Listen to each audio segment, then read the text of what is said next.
Whoops. That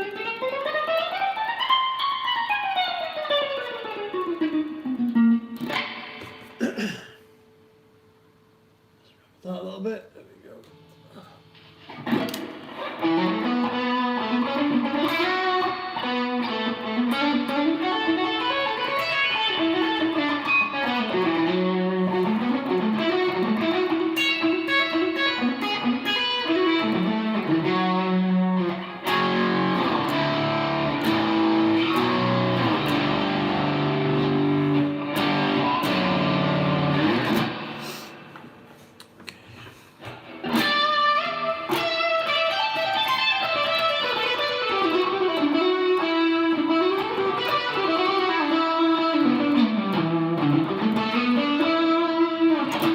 Okay, here we are. We're going live, apparently.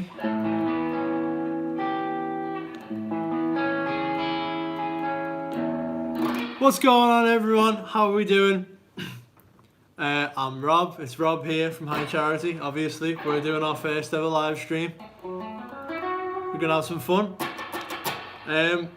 Just wanted to do basically a big, massive practice session because I haven't been doing enough practicing, and a lot of my goals for the new year revolve around basically maintaining good practice throughout the entire year.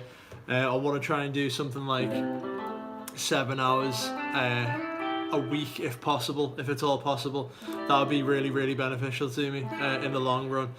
You know, they say you've got to like try and crack that 10,000 hour wall, haven't you, to really gain mastery on the instrument. So that's basically the main reason why I'm doing it. I thought, well, you know, better just get in shape and get together.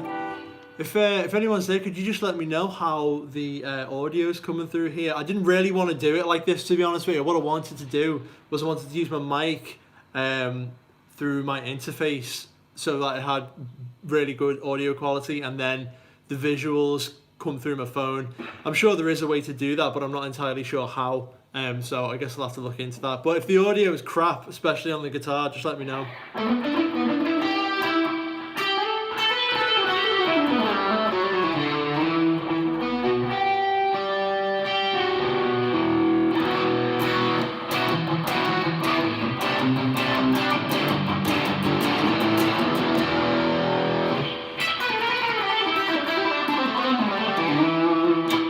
So if that's sounding a bit poor, just let me know. If it's sounding good, let me know as well. So that's the first reason why I'm here, basically just, you know, get myself in shape, get back to practicing, getting a good routine. And the second thing is, as some of you probably know, I'm up to 1,000 subs on YouTube. And it's just Ruth there using the bathroom. And I need to, in order for payment to come through via YouTube, of course, I need to get, I think, 4,000 hours of watch time down as well. So my plan was, in order to try and breach that, if I just upload, you know, some very long content, basically that'll go in part in its way to making that happen, so I can start seeing some revenue come back from YouTube, which would be really, really cool. So I'm just going to do a big old session today. You know, more playtime, better practice. What's not to love about it? What's not to love? I'm not expecting a huge engagement with this whatsoever, if anyone. But the whole point of it is basically just around, you know, well, what I like to do to practice and what I would recommend. Now, obviously, I'm still a beginner in many ways on guitar. You know, it's just about continuing that development. I've got a lot of things that I need to go over, you know, if it's going to be if I'm going to really attain the standard that I want to on guitar. And you know, I'm only up to grade 5 on my music theory and things like that, so it's definitely going to be a long process to get into where I think I want to be, to that level of mastery, whatever that is. We've all got different goals and stuff, but I think everyone has in their own mind, you know, a certain place where they want to be in terms of technique and ability and, you know, knowledge of music theory. So with that said, let's jump right into it. Mate. Okay.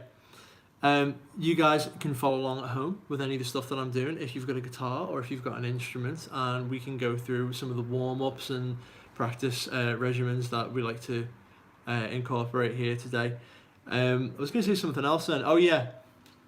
A lot of people might be wondering as well, what is this channel all about? What's going on with it? Well, High Charity is a musical project. We do, you know, standard band-y stuff. Basically, we do what every band, you know, you'd expect to do, and that's what we do. You know, so playing gigs, recording music, and obviously there's loads of music online. You guys can help this channel grow massively if you want to check us out on Spotify, on Bandcamp, on our Instagram.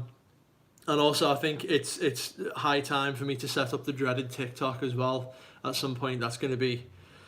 Well, I didn't want to have to do it, but it looks like that's what's going to have to happen. So we might have to venture over there at some point as well.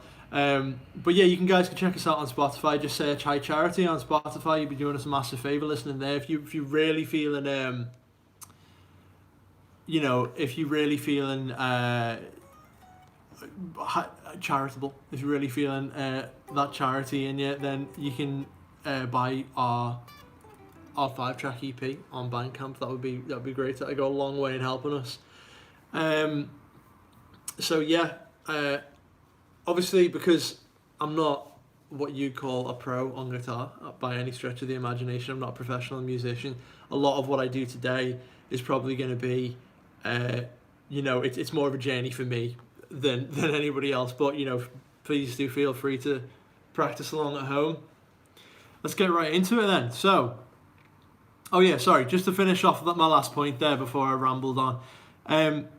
We are a band, obviously. High Charity is a musical project in that much, but I really wanted to expand it out for it to be like a standalone project online, in particular on YouTube. So what I've done is I've decided to create a channel. We're going to be uploading content throughout the year, especially now that live gigging doesn't seem to be, you know, coming back round anytime soon. It's really crazy, this whole situation that we found ourselves in. So I thought, well, I'm probably better off doing it that way, you know, trying to build an online audience via that route. So that's what I want to do. And I also just find doing YouTube stuff really rewarding, and I love, you know, seeing the subscriber base grow and everything. That's really cool. And yeah, so it really makes more sense in that capacity as well. If you're a new band and you're starting up, you know, a lot of the advice now is forget doing live gigs and stuff like that until you've already got a decent fan base, you know, something that you know, so you know there's a captive audience, basically, as opposed to that kind of like 1970s idea of, oh, we go out, we play gigs, and then we sort of create an audience via, you know, slow and steady building up. We go from town to town, and, you know, more people come to the shows and blah, blah, blah, blah, blah. That's kind of, I don't want to say it's dead, it's definitely still doable, of course it is, and, you know, there's still A&R people out there, and you can definitely make it via that more traditional route, shall we say. But for me, I thought, well, this just makes more sense. So we will still be doing live shows and stuff, I'm sure, you know, as time goes on. Obviously we'll still be releasing music all the time, but for me, I'm more concerned now, or should I say my primary objective now, is to start building this YouTube career, for want of a better word. So, right, let's get into it. We're doing some practice today. Here's something that I really like to do to get the blood flowing in my hands, both hands, right hand, left hand, and it's just, I'm sure you've seen a myriad of different versions of this on YouTube, and, you know, nerdy guys like me showing you how to play it. So this is called, I think it's called the spider warm-up. That's what I like to do anyway. So without further ado, basically it's just this repetitive pattern, and I'm using alternate picking, strict alternate picking here. So that's down and up on each string, okay? And all we're going to do is we go, so that's basically a chromatic pattern, 4 notes, starting on fret number 1. Moving over to the next string on fret number 1. Again, I'm going 1, 2, 3, 4, and then every single finger should be, you know, in that strict 1 finger per fret position, if you like. And again, steady alternate picking. Let me move that down there so people can see what's going on in the right hand. So I'm going down, up, down. By the time you get to the high E string, you just move it up 1 fret and then you descend in the same pattern. And again, you move up, fret number 3. And move it up and then descend again.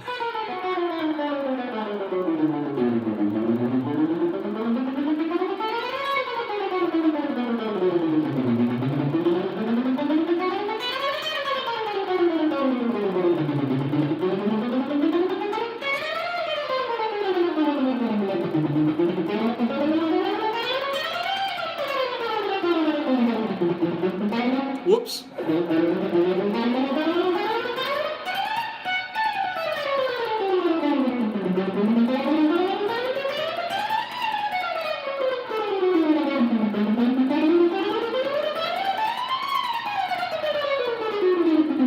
Okay, so it starts getting really tricky around those high frets, it does for me anyway. And you know, the key here is, of course, try and maintain that strict alternate picking down and up always, and then also try and have in your mind the note grouping. So here I'm playing, obviously I'm playing 16th note grouping, so 1 E Anna, 2 E Anna, 3 E Anna, etc, etc. Let me just move that around because I'm having a bit of trouble here trying to get my guitar in a comfy position. That's much better already. Okay, so if I do that, technical difficulties. So if I do this, then I can play comfortably and you guys can see what I'm doing. That's much better. So yeah, you know, for note groupings of 4, 1 E Anna, 2 E Anna, 3 E Anna, 4 E Anna, daka, daka, daka, daka, like that. By the way, you guys hanging out here, obviously, appreciate you massively, but you don't feel like you have to stick around. The plan is to go on for as long as possible, just so I've got loads of juicy watch hours, basically, by the end of this session. But I appreciate you being here. Thank you very much. Feeling the love.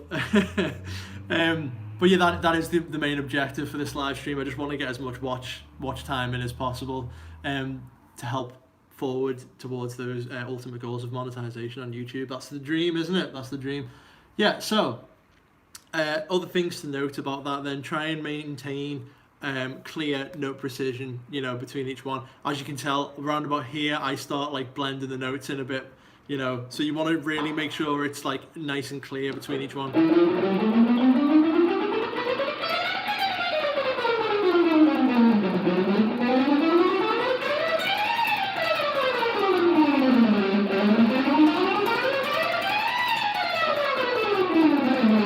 Cool, that sounded much better then towards the end. And it's just going to help you warm up your fingers, get your fingers moving, getting a feel for the fretboard as well. Loads of cool benefits to this one. It's really redundant, obviously, and you'll be bored stiff doing it, but it's good little opener to get your fingers in gear. Obviously, now, next thing you can do, and also with all these exercises that we're doing today, try and be as exhaustive as possible, and it's your imagination is the only limitation on them. So you can do this for like multiple different techniques. I was playing in note groupings of 4, so why don't we play 3 note per string now, doing something very similar, and again we'll play in like triplet pattern, okay? Because this is, you know, this is probably more common actually than 4 notes per string. Anyway, so this is maybe more worthwhile. So for this one, I'm going to do something very similar, starting on fret 1 again, but I'm going to play frets 1, 3, and 5 like that, and then I'm going to crack on over all the strings as we go. Okay, so I'm and then by the time we get to fret number 5 on the high E string, I'm going to move up and then descend.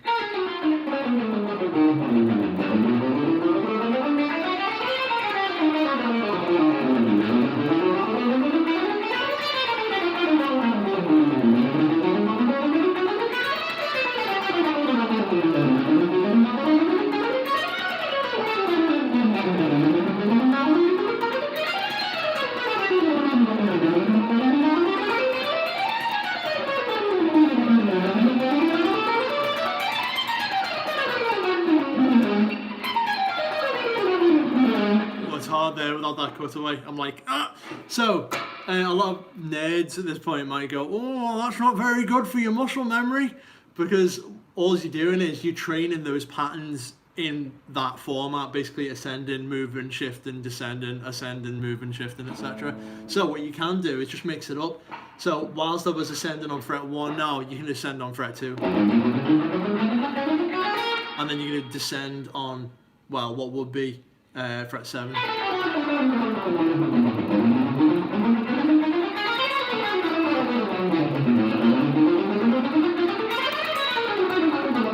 Oops.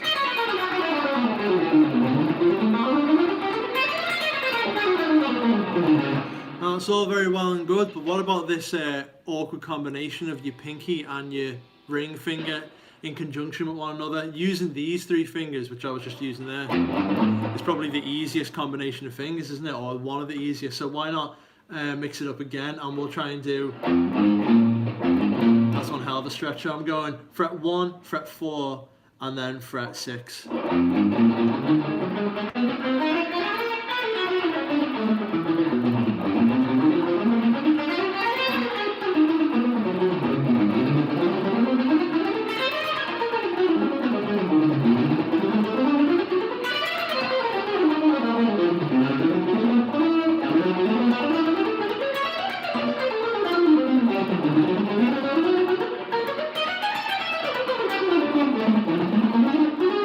Whoops.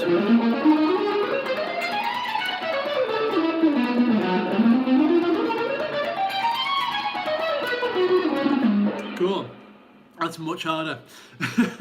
And again, you know, try and stick to strict note grouping. So there I'm going in triplets, like evenly over the bar. Really, I should be practicing with the metronome. And I probably would, but you know, you guys get the idea. It's just as just try and remain, you know, strict on it, and try and hear those note groupings in your head as you're playing these things. It'll pay dividends later on in your playing. What else can you do with this then? So I've done those combinations of techniques, but what if I want to do I don't know, something a little bit more left field? Why don't I try and do like some double thumping using the same technique? Okay, so what I do is then I'm going to revert back to note groupings of 4, okay, and I'm going to do 2 with the thumb, and then 1, 2 in the fingers. So you guys all probably know this is like this Tosin Abasi, or rather, you know, Victor Wooten style, you know, slap technique. So in this case, it would be down, up, and then index finger, middle finger, so like that. Oops.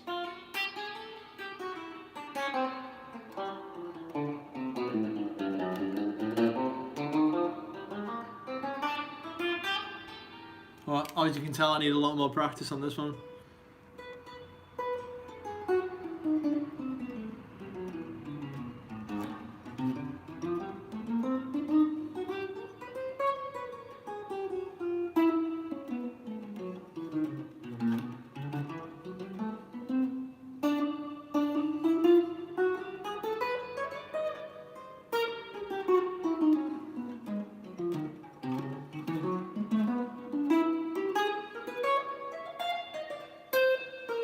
It's a lot harder descending.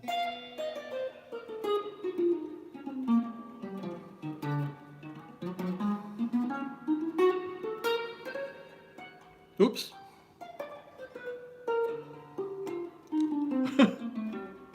Wow. I am crap at that. So that would be like a focal point of my practice, wouldn't it? It's practice the stuff that you don't know, the stuff that you're struggling with. That's obviously the key. So I'd make an exercise of that if I was going to crack on into a big practice session there. I'd really make an exercise of it and go, okay, well, you know, what other things can I do to try and develop that rolling action in those 16-note patterns using that double thumping technique. You could do the same thing for triplets.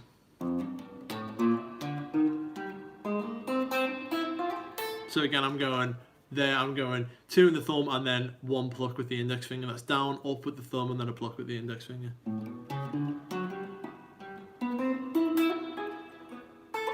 Really hard on the skinny strings.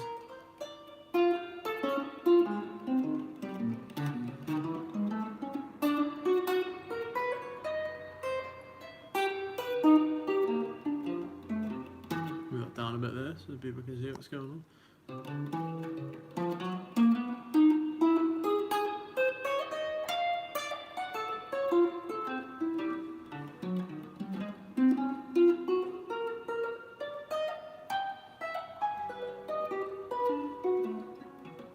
Cool. So yeah, I'm being as exhaustive as possible with this little warm up here. You can do whatever you want.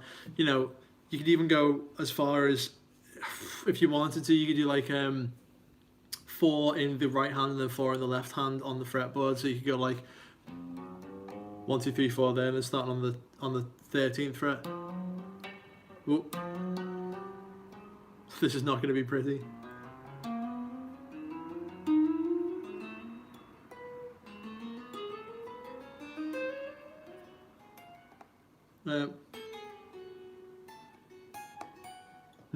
No chance that's happening.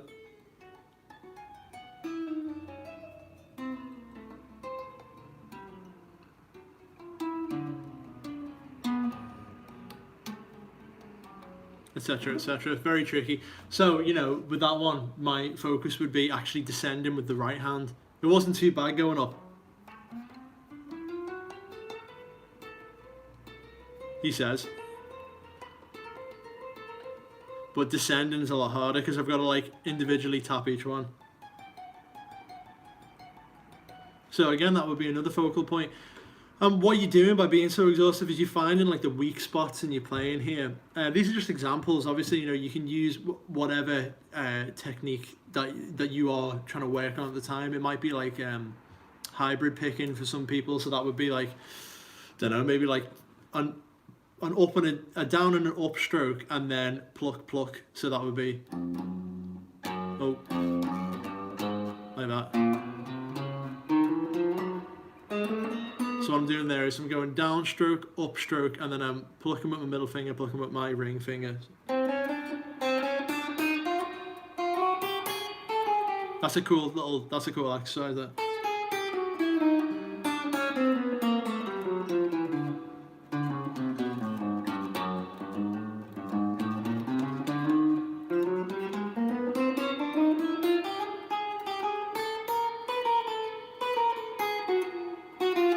Oops.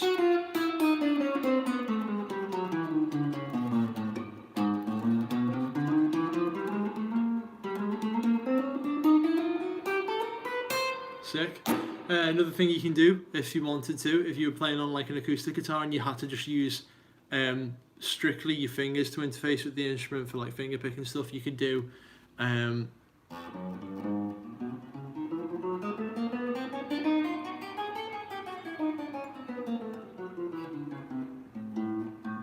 or if you're on bass guitar.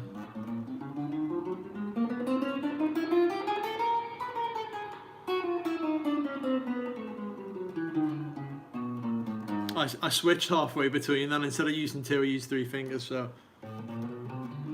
Whoops.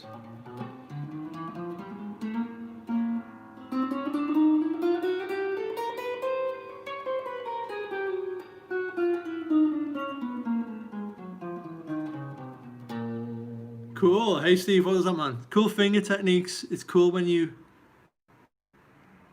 Oh shit, I've just totally messed up the whole stream.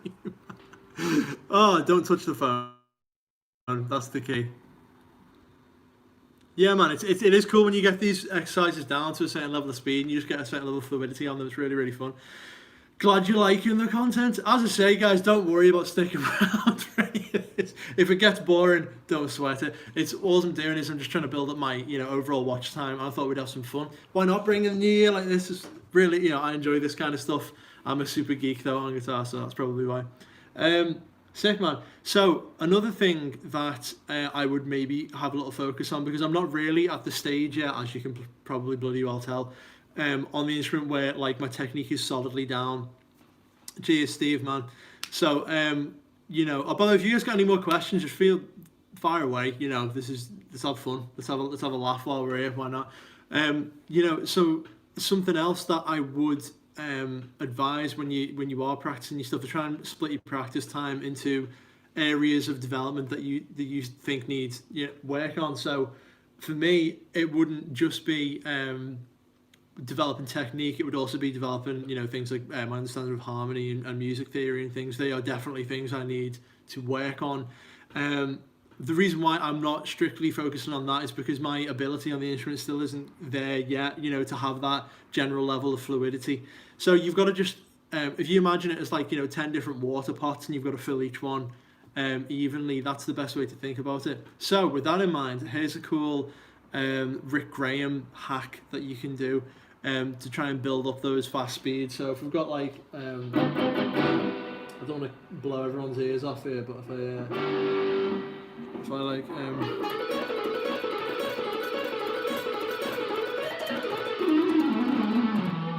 so if you've got like those fast kind of alternate picking things, if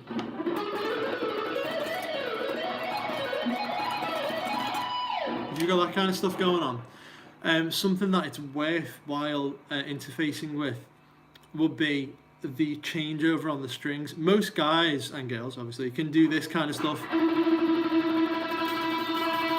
and they've also got no problem in dividing the note grouping. So let's say we're doing it in 16th note, so 1E and a 2E and a, and if you were playing triplets again, there's no problem on a single string.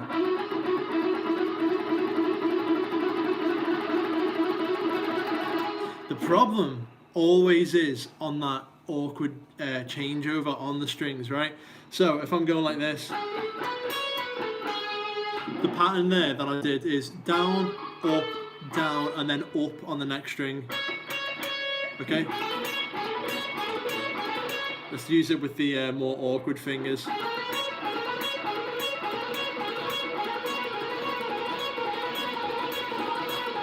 You can hear there it's a little bit more sloppy for me using those harder fingers. Okay, and the problem comes in two distinct ways. The main issue is when you are playing over the strings, you need to do what I was just doing then, which is starting the new note on an upstroke. Okay, so and then I went down, and then up on the high E string when I played fret number 9. Is that 9? 12, 11, 10? Yeah, it is 9.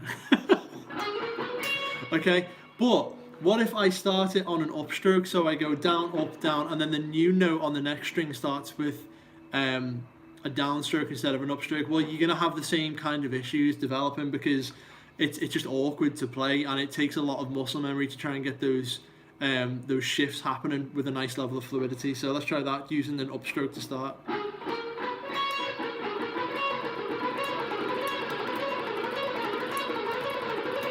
Okay, so there, I've got a new kind of problem that's called playing in between the strings. As I said, Rick Graham just does an absolutely amazing video on this, and his whole philosophy on it is don't bother practicing like whole entire scale of runs, like, because I think that is good in and of itself, because you start to develop muscle memory then across the whole fretboard, and you start to get like a real feel for the instrument. That would be especially important, I'd imagine, if you were to have like an 8 or a 7 string guitar, wherein the neck definitely has its own feel, so you've got to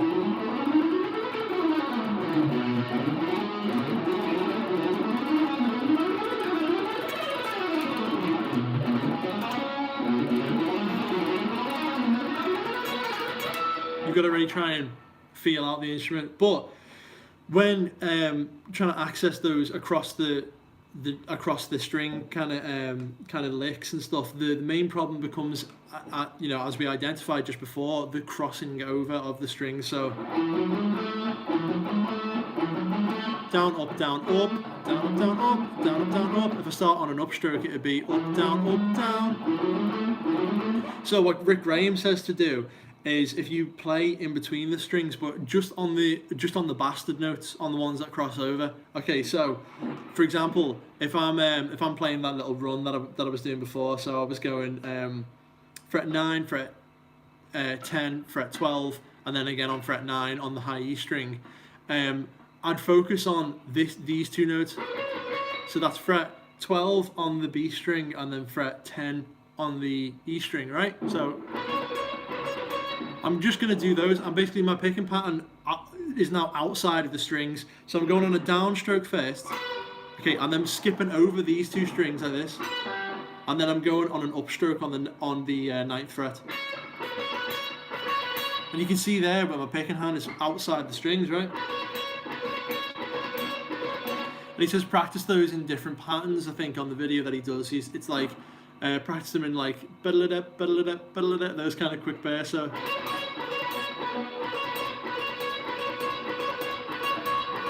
and then try and slow it down. Okay, then try and add in the bottom 3 notes as you're going up. So, and that is the trick to that fast alternate picking kind of stuff. Then, again, in the spirit of being exhaustive with these kind of things, what you can do is you can do the exact same thing, but practice them inside picking, okay, using inside picking. So for that, I'd be going down, up, down, and then down. What's up, Seth, man? How's it going? Good to see you, brother. We're just doing some fun practice stuff here. As I said, guys, if you just joined the stream, all 3, yeah. All we're doing here is we're just I'm basically just trying to get my watch time up for my channel, because I've got 1,000 subscribers now. Thank you all very much again, and I just want to try and get my overall watch hours up. I'd love to do some like gaming streaming at some point in the future. I might have to create a second channel for that though, because I want to keep the content on this quite specific.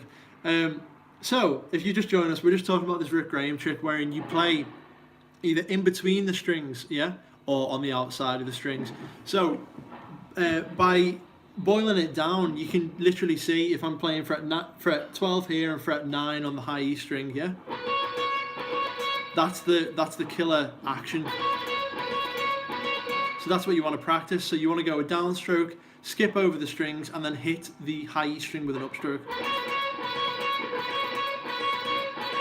Okay. Similarly, if we do the same thing but reverse it, so we're starting the first note with an upstroke and the next one with a downstroke.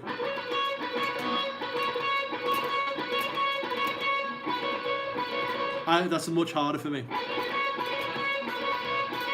So there, I'm staying within the strings. I'm going upstroke on the B string, and then a downstroke on the E string. But just by practicing these over and over and over again, you start to develop this muscle memory for when it's really important to cross over the strings. I thought like, oh, that can't be that important, but when I ran that exercise just for like 20-30 minutes at the start of a warm-up, my alternate picking for the rest of the practice was just like so much more fluid. So I definitely recommend that that little exercise, because again, you know, those are the only 2 sort of awkward encounters you're going to find using those 3-note per string patterns.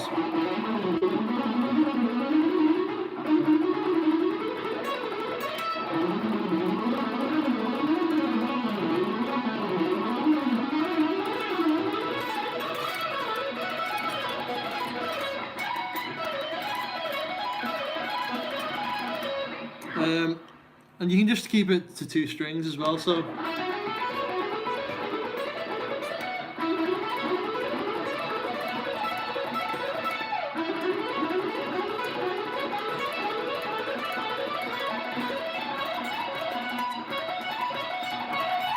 More practice needed on that high one, isn't it? But all of that stuff was using literally just what we just talked about then. Again, from that Rick Graham video, it's just down, up, down, and then on the next string over, you start with an upstroke. That's the one.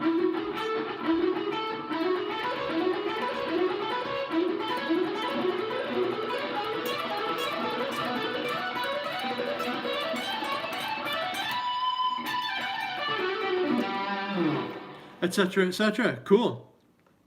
So that's good fun. That's good fun. Okay, moving on then.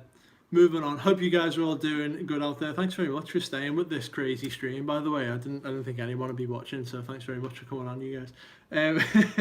All I'm doing today, as I said at the start of this stream, is just I want to get my overall watch time up. So I'm doing this kind of like long-winded practice session. Hopefully, you can keep it going for as long as possible. If we can get up to 4 hours, I'd be made up by that. So don't feel like you need to stick around. It is going to be boring. It's definitely going to be boring for some people watching this kind of stuff, but I love it, and I thought, well, why not? So, yeah, that's the main thing. The other thing, right, I'll take the chance now, I've got a few people watching, to explain what the hell's going on with this channel again. So, obviously, High Charity is a musical project in and of itself, and we release music. You guys can help us out all the time, by the way, by checking us out on Spotify. Check us out on, what is it, Bandcamp. You can just search High Charity on Bandcamp, and if you're feeling extra generous, you can buy our 5-track EP on there. So we are, for all intents and purposes, I love this project as a band, but I don't want it to just be that. I really wanted it to kind of, let its wings. What the hell am I trying to say? I wanted it to expand. I want the project to expand itself. That's the most Alan Partridge thing I've ever said.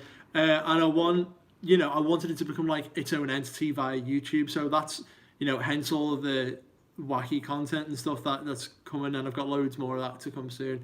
I just thought I'd break in the new year now by doing this little live stream. And the reason why I need to do that is because I've hit the first target of 1,000 subs, and I need to try and get an overall watch time of I think it's 4,000 hours before my videos start becoming monetized. So that's been the main focus of this live stream, is if I do it for long enough, hopefully that'll, and I get a few watches on it, I'll have my overall watch time up significantly. Definitely need to get. Oh yes, mate. I'd love to do some more collab stuff. It's so much fun. So great, man. I love the last one that we did as well. That was killer. Love the collabs. Love the collabs. Okay, onto the main practice focus for today. All of that stuff was just technique. That's just helping us build up our finger strength. And you can do this again. You can be as exhaustive as you want for all these kinds of things. Maybe you want to do like 2 note per string kind of pentatonic stuff. So you want to do E minor pentatonic. Again, practicing down and up strokes with your alternate picking. That's kind of weird because it feels like I'm playing upwards, but my hand's going down, if that makes sense. I'm going down, up, and then down, up again on the B string. So down, up on the high E, and then down, up on the B string. But my fingers are descending as I'm going. And you can make cool little patterns like.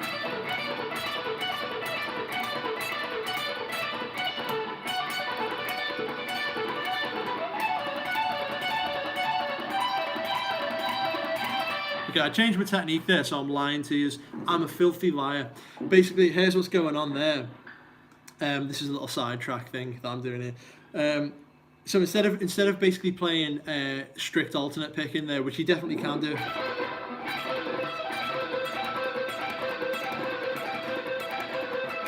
And the notes there, by the way, in case anyone's interested, it's just like fret 12, fret 13, fret 12 on the high E, and then fret 15. Right, 12, 13, 14, yeah, 15. So we got a B, C, and then I've got an E, and then a G. So, oh, thank you, sir. Nice riffage. That's like a really typical John Petrucci lick, that, isn't it? Okay, and it's basically just like an add 9 arpeggio, isn't it? That would be, That would be like a C major arpeggio there, wouldn't it? I'm playing notes 1, notes 3, and notes 5. Okay, and then all I'm doing is I'm adding in this this note here, which is, no, sorry, it's not an add 9 arpeggio, it's a major 7 arpeggio. So I'm playing the preceding note before 1, which, as we know, is 7 in a major scale, right? So it's basically a C major 7 arpeggio, but in this cool little fast licky thing.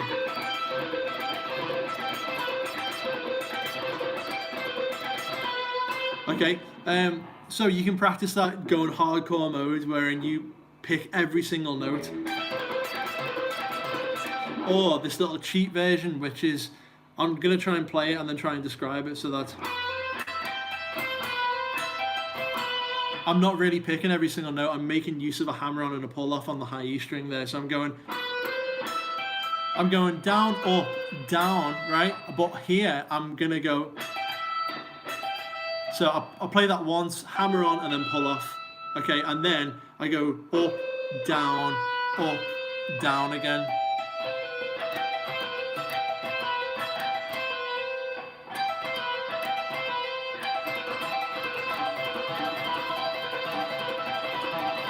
And really, you can just like access the lightning speed with that.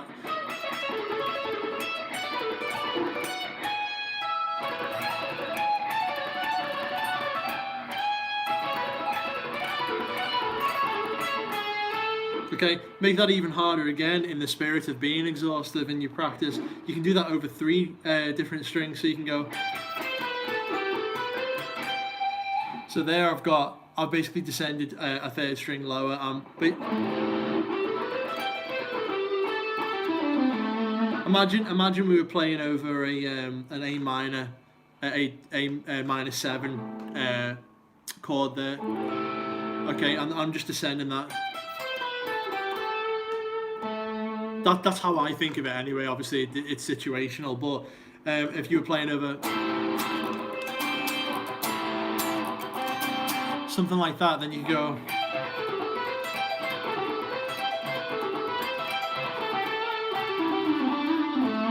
Etc. etc. So that little exercise there.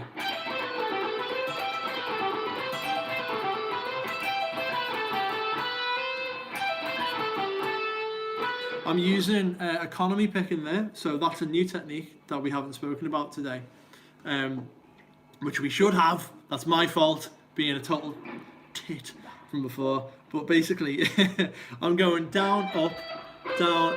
Oh yeah, me too, Seth. Down, up, down, up, down, up. Okay, and then I'm gonna go down. But then when I start again on the B string, I'm gonna go for another downstroke there. So. And you can hear I'm using 2 hammer-ons there, so I'm not strictly going down, up on the B and E string. I'm going play 1, hammer, play 1, hammer. So it's a big cheat basically around, guys like, Eddie did this all the time, rest in peace, Eddie Van Halen. Where you basically you're just selecting the notes that you play, and you're not strictly alternating your strokes for all the notes that you're playing. You're not strictly using legato either. You're kind of merging the techniques. So this is really a really useful technique to kind of like let you access higher speeds that you wouldn't normally be able to play.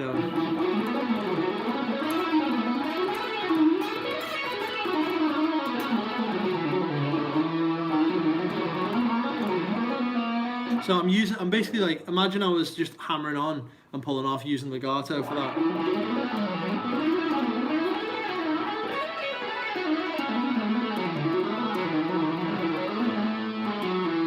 Okay, but all I'm doing is like occasionally I'm just whipping a few in there to give it this like, fast aggressive attack on it. Yeah. So have fun with this kind of stuff, and again, you don't have to keep it to 3 note per strings. You can do all kinds of.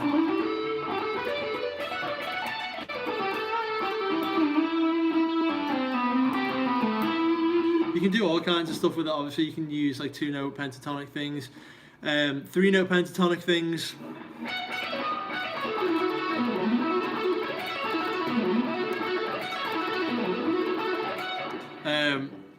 John Petrucci talks about this kind of stuff all the time, where like you kind of like infiltrate sneakily your alternate picking and your legato playing to give it this really like crazy frenzy kind of sound. You can also do this on like, you know, diminished runs, so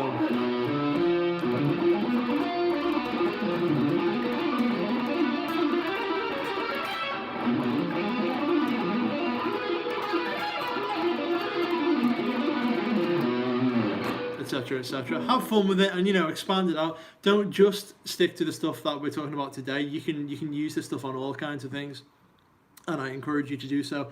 Again, with your practice, you want to basically try and hone in on an area that you think needs development, and just keep cracking on with that. It's obviously really easy for us to practice things that we're good at, but you need to try and focus on the stuff that you know needs development, you know needs work. That's easier said than done, because as soon as I pick up a guitar, I'm like, you know, I just want to play all the stuff that that I like to play.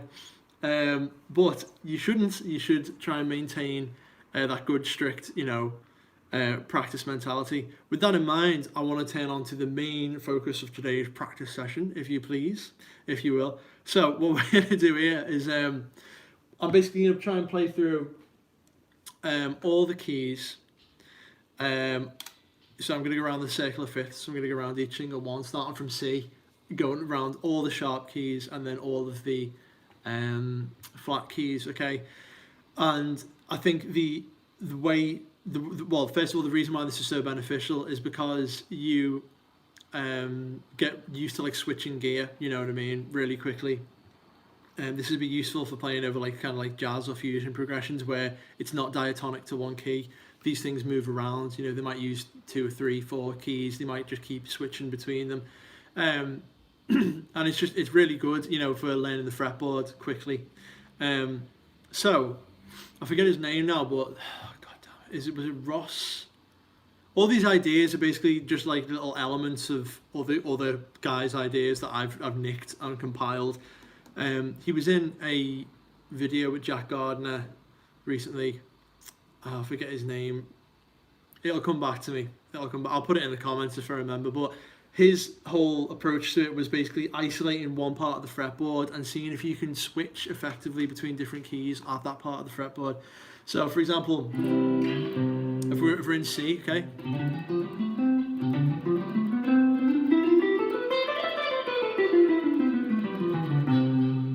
Those are all the notes in C available on that part of the fretboard. Then switch gear, moving up in the circle fifths to G. So we're going to be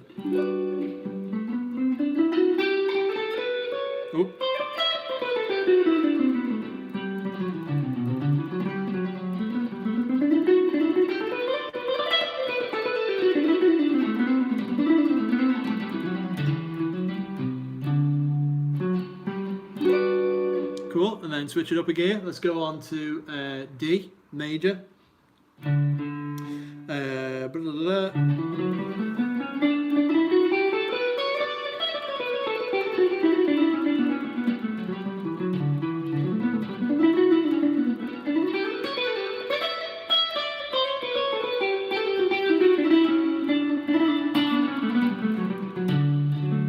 Okay, switching up a gear, moving on to A.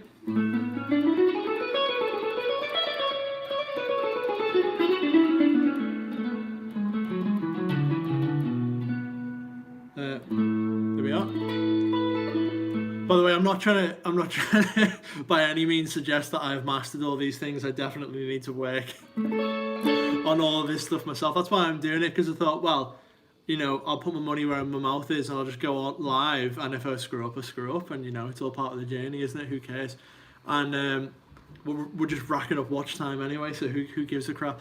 So if I make mistakes, I apologize in advance. Next key, E.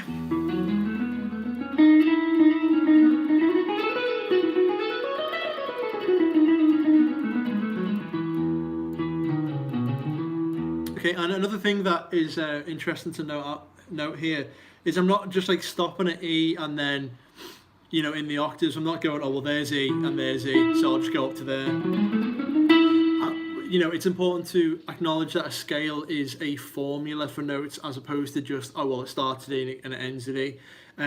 So with that in mind, just try and within that area of the fretboard, play all of the notes that belong to E. Play all of the notes that belong to D, C, etc. as opposed to just stopping where you're comfortable at the octave, because that really helps expand your knowledge of the fretboard. So that was E. We're going to do B now, which is, no, there it is. Yeah, there it is. We got there eventually.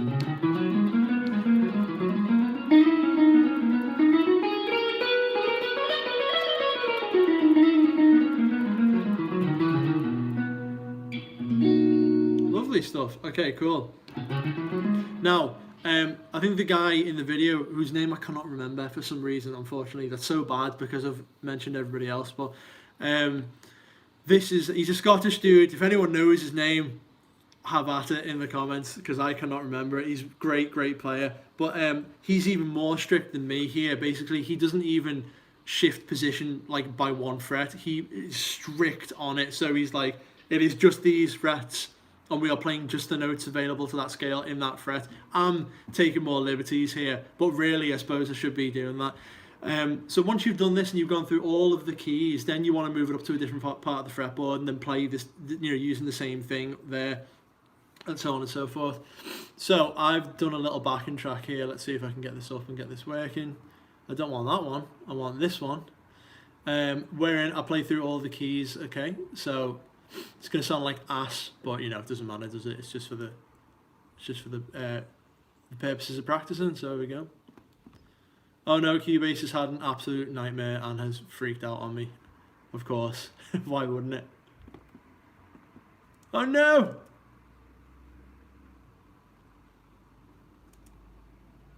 Okay, well, while I'm waiting for that to just like stop freaking out, I'll load that up again in the background. And I'll talk about the next thing that you do to expand that out. So whilst it's fine practicing these in like single, you know, like I'm playing in this key, I'm playing in that key, another cool thing to do would be to see if you can play it over chord progressions in a key signature. So for example, if I was playing in C major, I'd play a 2-5-1 chord progression in C major. Right? And I'd see if I could play through all of those. Rick Beato has the killer ultimate exercise on this. You guys can check that out at your own leisure. It's called the Circle of Fifths Puzzle. I've done kind of like the baby version here, so if you want to get your teeth into it now with me, you can do. We'll move on to that in a bit. So first things first, let's see if this has stopped panicking now. There we go. I think it has. And yeah, we're going to go around the Circle of Fifths in every single key. Here we go.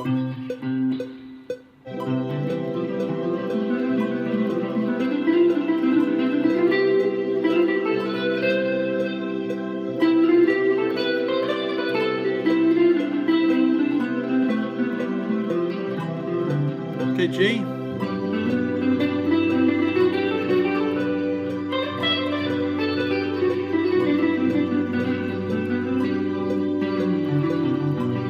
Guess it's cool to like add little riffs and stuff in there as well, not just staying, you know, dead solid. So D major.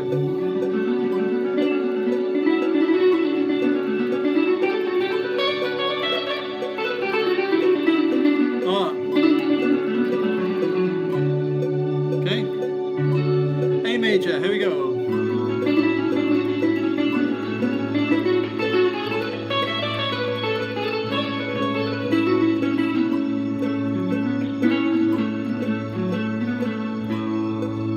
Cool, A major, next one, E major.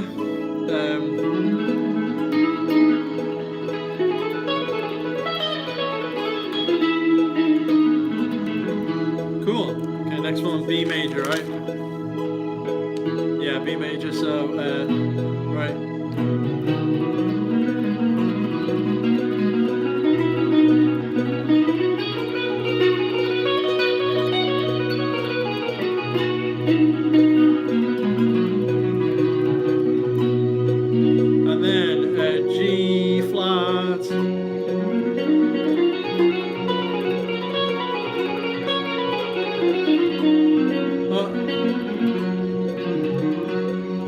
Cool.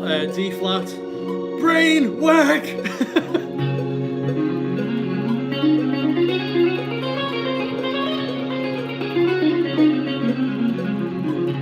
As you can see, I've moved out of position there, but you know, you get the idea. And then A flat, so I guess this will be in position again.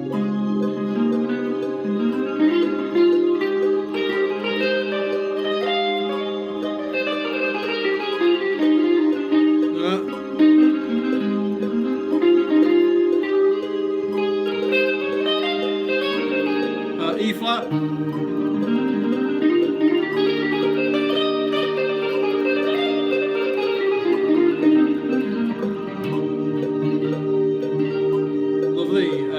B flat, right? So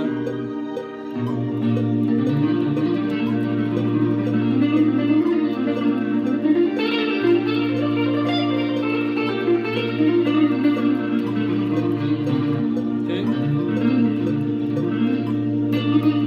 and then F.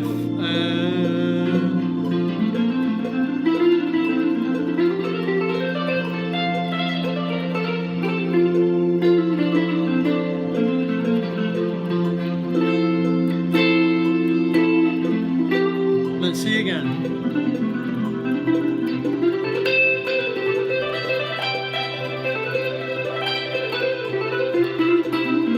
Oh.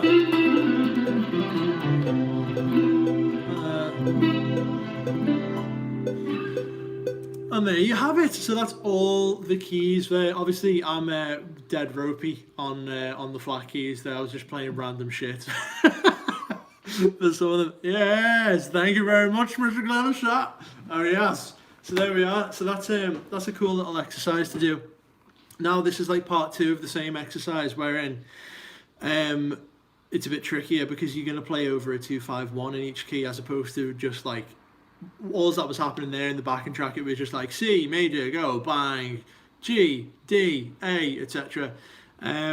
So in this setup now, it's more or less the same thing. And as I said, you know, I was really taking liberties there. I wasn't strictly playing in the same place, you know, which I should have been. If you really want to be harsh on it, it should be like, you have to stay within those frets, and it doesn't matter if, you know, the root note changes. You can't just like grab an extra root note from lower down. That is probably the better way to practice it.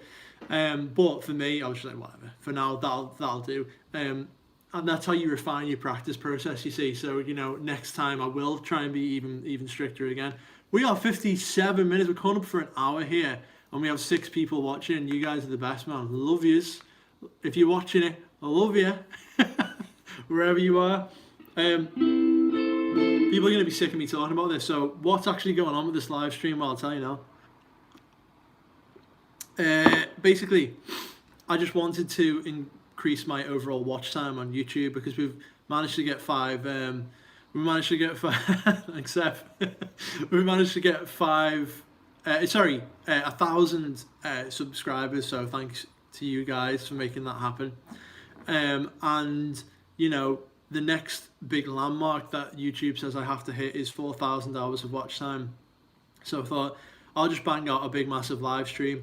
You know, and that's what I'll do. If people are like, you know, a bit confused, well, what is High Charity? What's going on? Well, High Charity's, we're a band, you know, it's my baby, and that's the main output for it. But I didn't just want it to be a case of, well, you know, we're going to do that classic sort of, as I like to say, like that 1970s starry-eyed idea where we're just going to go out and do lots of gigs, and then maybe, you know, we build up a little audience. I mean, goodbye gigs, right? You know, there's no chance that's happening now anyway for anyone. It's just crazy what's going on. It's absolutely crazy. You know, we're going to get even more restrictions placed on us today by the looks of things, so that'll be interesting. But that's besides the point. I digress. You know, I wanted to build up online because for me, that was so much more rewarding. And like this level of interaction now, this is so cool, you know. It's so like personal, and people can talk to me and ask me questions if they want, and you know, it basically creating an online presence in this way has just been far more rewarding than practicing for days, spending loads of money on you know, rehearsals and stuff, and then going out and potentially doing a totally crap gig that nobody cares about. So I'd rather just have built it up online. And I think that's the advice that's been given out to a lot of people, is just build your audience up online first before you then go and start doing live shows and stuff. And you know, that for me, that's just so much more rewarding, and I'd rather do that anyway. So that's the plan, people. That's the plan. Hence all of the wacky content that you're likely to see.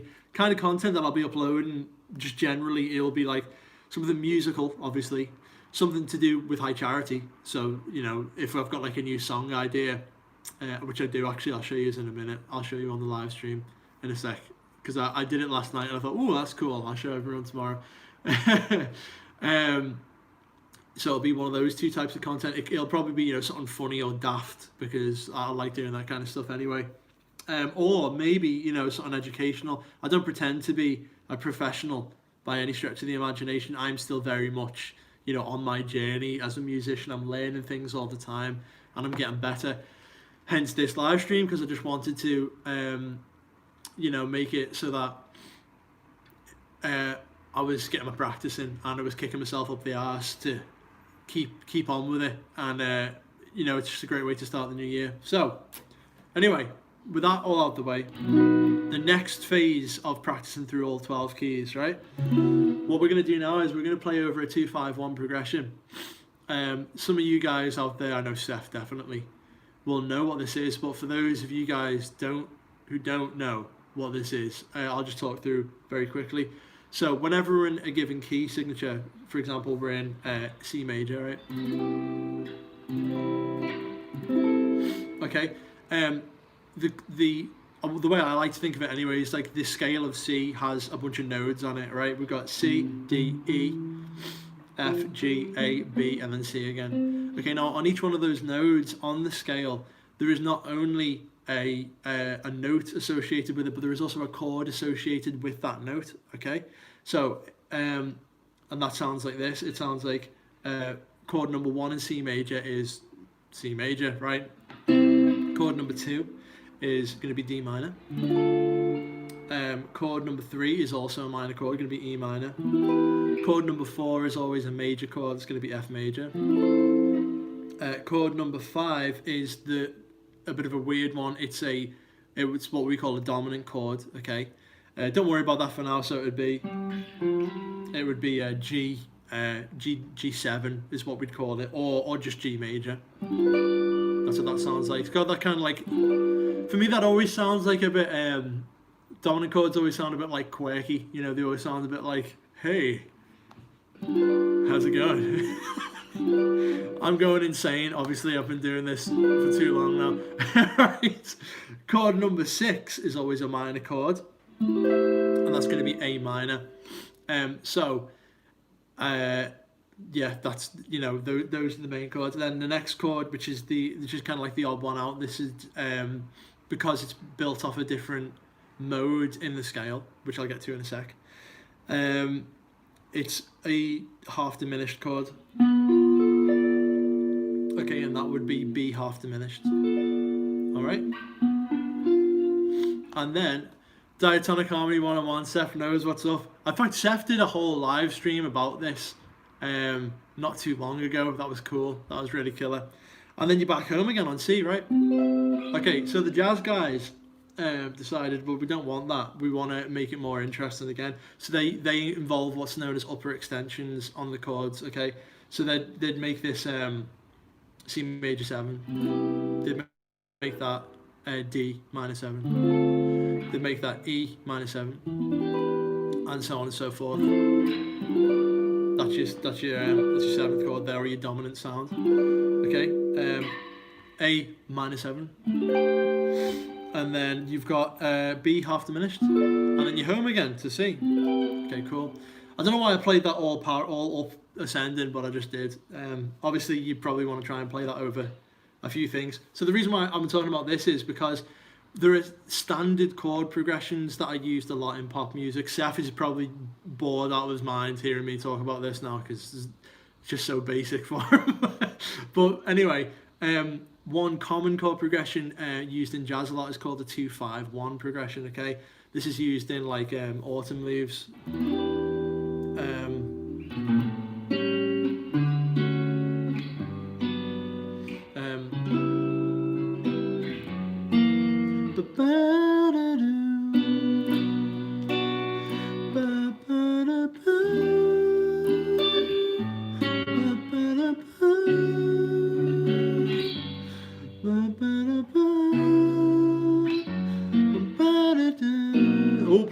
wrong chord. So those first three, me too, Seth. These first three chords that he plays is a 2-5-1, right? So what that means is that means I'm playing chord number 2, I'm playing chord number 5, and then I resolve it to chord number 1. Okay, without getting too heavy in the theory, there's a reason why these things kind of work together. Moving from a 5 chord to a 1 chord is what is known as a perfect cadence. Okay, and that's why it sounds like such a beautiful resolution. It sounds like we're moving back to home. Okay, so we're going. There's chord 5, and there's chord 1. So as we said earlier, chord number 5 is always a dominant chord, right? I mean, chord number 1's a major chord. Okay, so that's interesting. Maybe that's a 2-5-1 progression as well. Seth, maybe that's it. So with that in mind, now you open up a whole new set of possibilities, because now what we're going to do is we're going to take the original concept that we had, wherein we play over. I don't know. See, the problem is, right, I don't know if what I'm talking about here to guys online is like too advanced or if it's too basic or whatnot. So I just thought I'd go in from where I'm up to, kind of thing. You know what I mean? And then if people, yeah, Tom loves a bit of Gary Moore there. And then if people like it, they can stick around. If they don't, that's fair enough. So now, instead of playing just C major, sorry, yeah.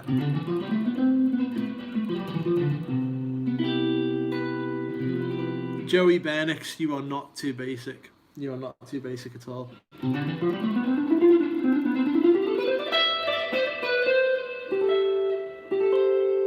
Oh yeah, cool. So instead of playing, just basically I'm strictly in the key of C, I'm strictly in the key of G or whatever. Now we're gonna implement this 2-5-1 progression idea. Okay, so a 2-5-1 in C would sound like this. Second chord minor. 5th chord is going to be dominant, right? Or don't worry about all these fancy things here. This is just like upper extensions. Yeah, totally, Seth, man. I mean, yeah, exactly. Maybe that is it, and people. It's not actually. The thing is about music theory, it's not actually that complicated, and it's definitely finite. It's definitely, you can learn it all. It's not like you'll be learning indefinitely forever. It's just that it can be overwhelming, and it can be like, oh my god, what the hell is he talking about? But as long as you get down a few basic concepts, a lot of doors start to open up for you musically. It's really important if you want to write your own songs as well, which I'll get onto a bit later. Again, guys, don't feel like you've got to stick around or anything like this. I'm just yanking my own chain here. So 2-5-1 in C. Okay, so we got. Okay, cool. Now we're going to modulate to the key of G, okay? And we're going to go 2-5-1 in G. And then we're going to modulate once more. So we're going to go to the key of D and A, and so on and so on and so on, all the way around the circle of fifths, okay?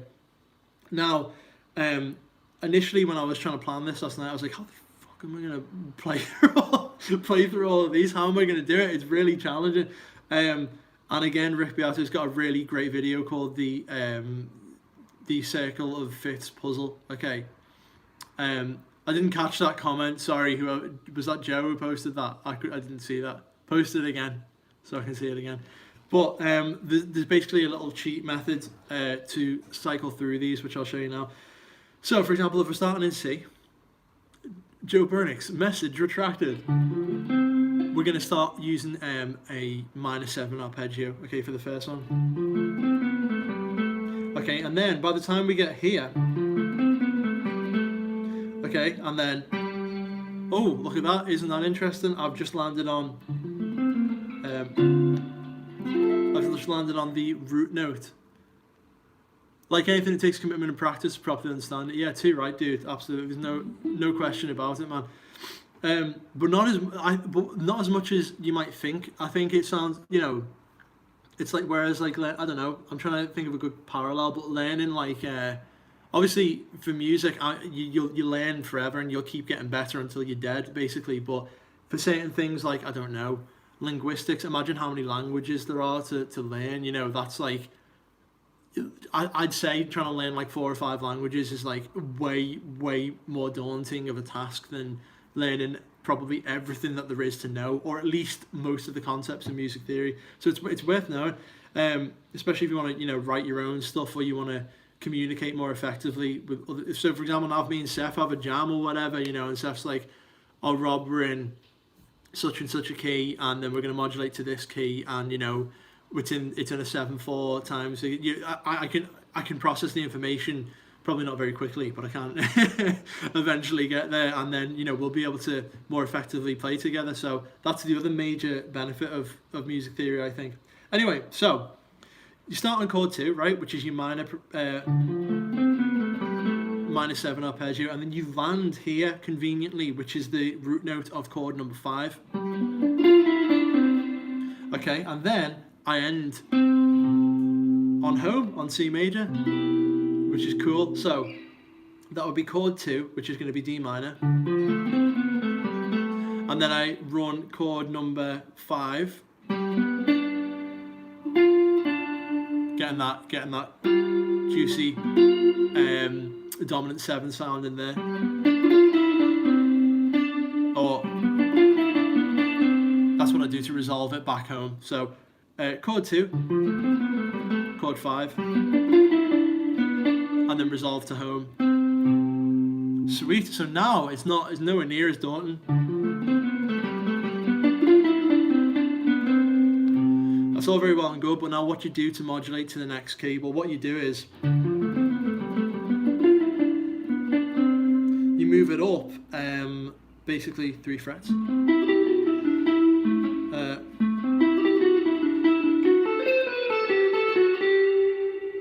Okay, and there we go. Now we've just conquered G as well. So yeah, hang on a minute. Instead of just moving up 3 frets, there's a little more to it than that. Basically, when I played that first minor arpeggio, okay, I went just a 5th above there, and that's chord number 2 now in G major, right?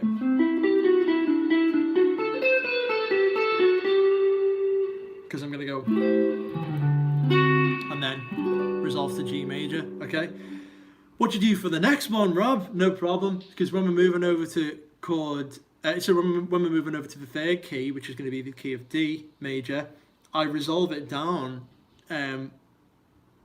This is funny now. Like basically you start there, okay.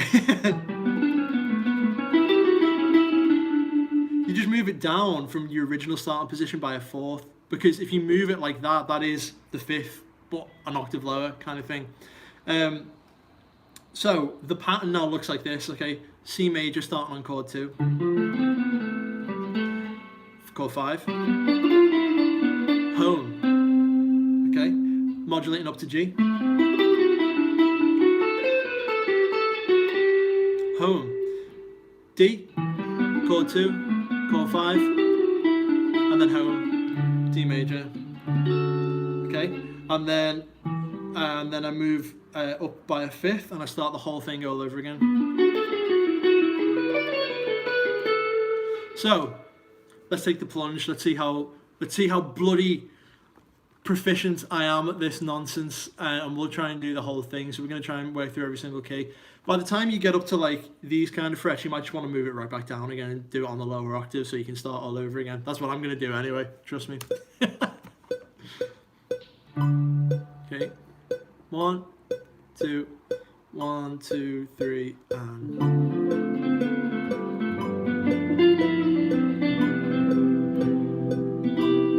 right, and again.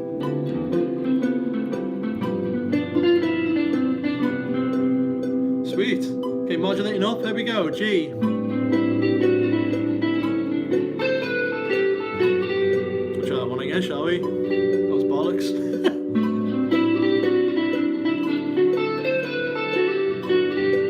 Okay, and then modulate down, or by a 5th, to D. Keep making that same mistake, so we're going to focus now, here we go.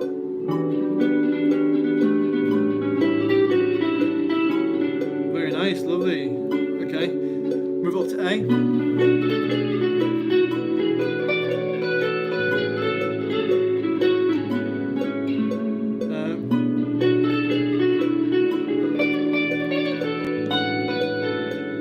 You can add your own little embellishments as well, you know. This is just giving us a nice feel of what to actually, you know, something to play over these 2-5-1 progressions.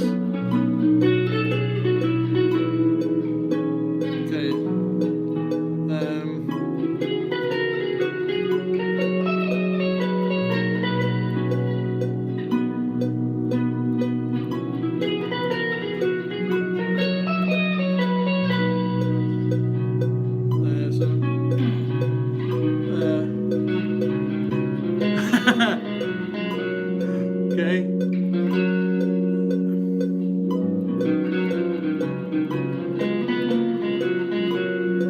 So we're in F sharp, G flat, and then we're going to go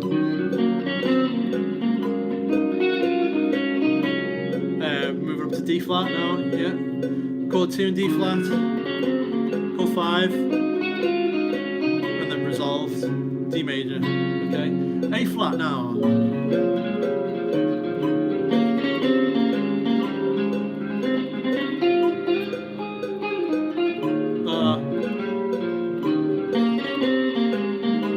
Too overzealous there. Okay, moving up now, E flat.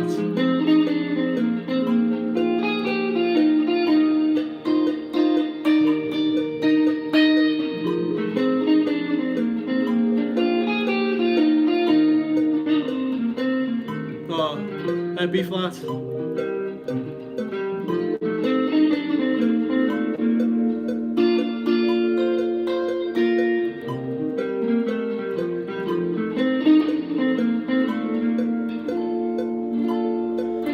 F.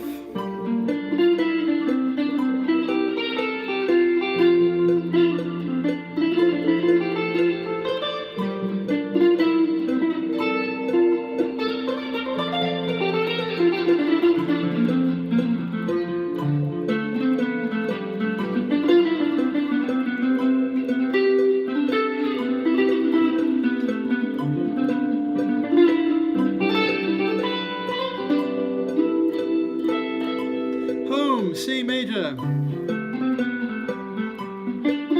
Oh shit, was I one ahead then? Okay, never mind. You get the idea anyway. So, with that, how to make teaching beautiful with high charity and his beautiful tone. I wish. It's not bad actually, it's not, considering that's like a bloody bajillion-year-old amp, it doesn't sound too shabby. I like this amp as well.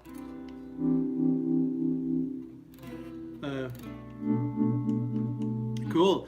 Alright, so what we did then is, again, Rick Beato does a much, like, this is like the baby steps version of it, you know, he does the big boy pants version. It's the Peavy. So, you know, Rick Beato goes through and he does like a really, really cool fast version of, you know, as if you were changing on like a fast swing, you know, and his is like,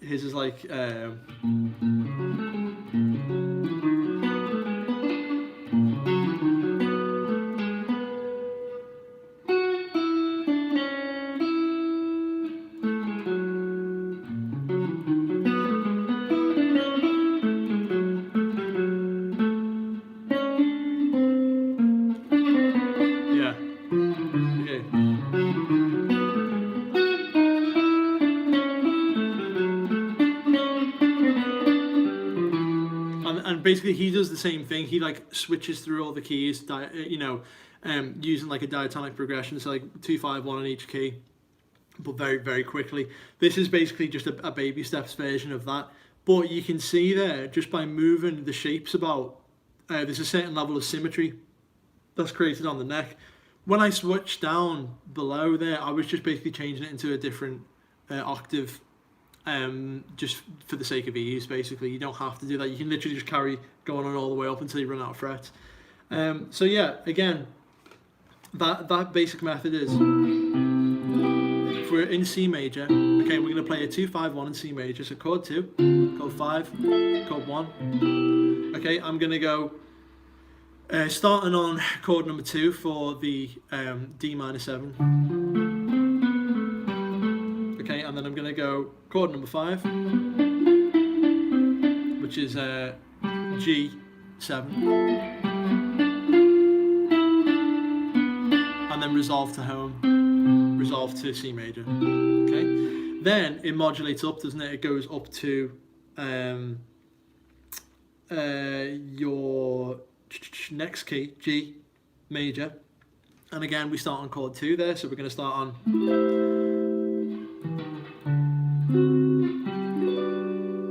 do a 2-5-1 in G major, so we start on chord 2. Okay, play through chord 5, and then resolve to G major. Okay, and so you know, basically, I'm literally just finding the root note of that chord 2, moving it up a fifth, then I'd move it up a fifth again, starting there, move it up a fifth there, then down, then here, then down, then here, then down, and then I'll probably have to change frets there, etc, etc. And using these like symmetrical shapes, it becomes pretty straightforward. Okay, big boy pants time, here we go. This next and final phase of this main study for today, in terms of you know, becoming more associated with the fretboard and kind of like learning the positions, learning the feel and the muscle memory, and also just becoming far more fluid in your playing, especially over multiple keys. Finishes with this. Obviously, again, you know, if you guys want to practice this at home, you make it as complicated or as simple as you like, and you can include many different elements to it. You know, maybe you want to create like a whole tune, and in that song you can have all different kinds of like, you know, you can have different tempos, and you can have lots of different keys going on, you know. Make it as complicated or as simple as you like. For now, what I'm going to do is I've picked on the circular fifths, I've picked keys, right, but they are diametrically opposed to one another. Okay, so I'm going to go from C, and then like as if C was 12 o'clock, all the way around to 6 o'clock, which would be G flat. Okay, and then I go to 3 o'clock, which would be A, and then all the way around to 9 o'clock, which would be E flat. So you couldn't get more wacky, disparate sounding keys. Basically, that's C major, okay, G flat, which would be there, right? So you know, the movement between these keys is of a diminished fifth, which is that kind of movement for the bass note. So they sound very different. You know, there's not much connecting them. That's another good rule as well. If you guys are ever writing your own songs and you want to change to a key, try and pick a key that is close in relation. So for example, the difference between B flat and F, there's only one note difference between those two keys. So if you have to modulate to another key, you want to pick one that's good buddies and close neighbours to that key. Don't do what I'm doing here and go across the other side of the map, because it's going to sound a bit wacky. But I'm doing that on purpose for the purpose of this. So we got C major, G flat, and then I'm going to go to A, and then E flat. Okay, so I'm going to play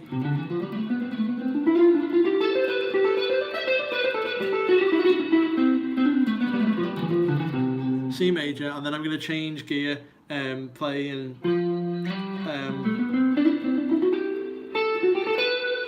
in G flat, and then A, and then E flat. Okay, so let's give that a whirl. Here we go.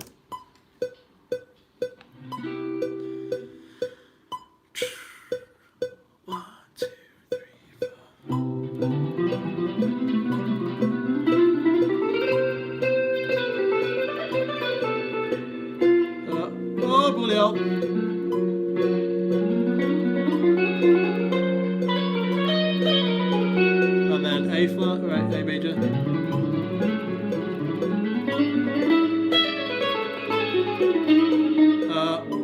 E flat.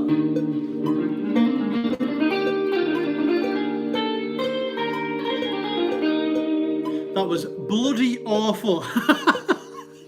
That was proper terrible, but you get the idea.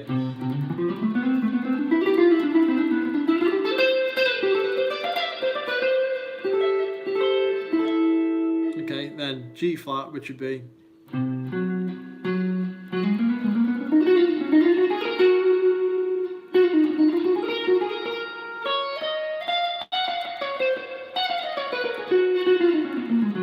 As you can tell, these are all concepts that I obviously need to practice myself. It's not just like, hey kids, here's what you need to do to get better. It's like, no, I you know, this is definitely where I'm up to, you know, in terms of learning and so on.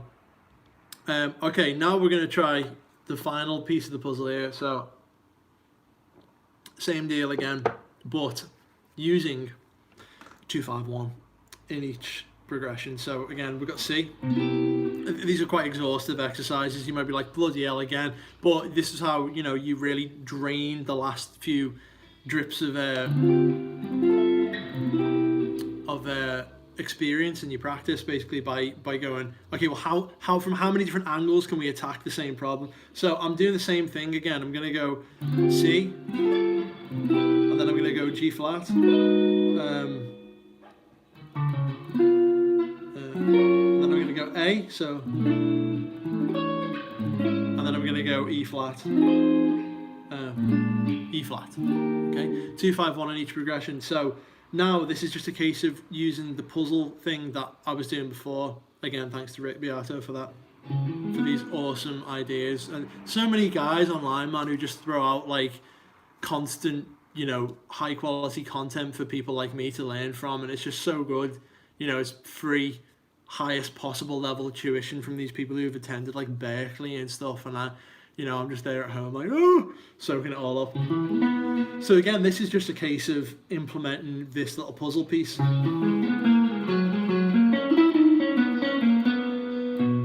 over each one, and then bloody hell. Sorry, my mistake. So starting here.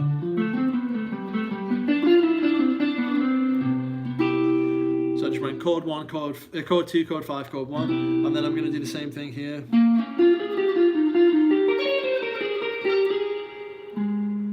That's too high, isn't it? So it's going to be. And then the next one.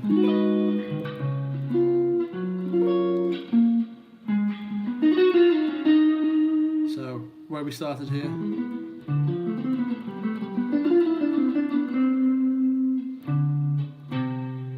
Now we're going to go.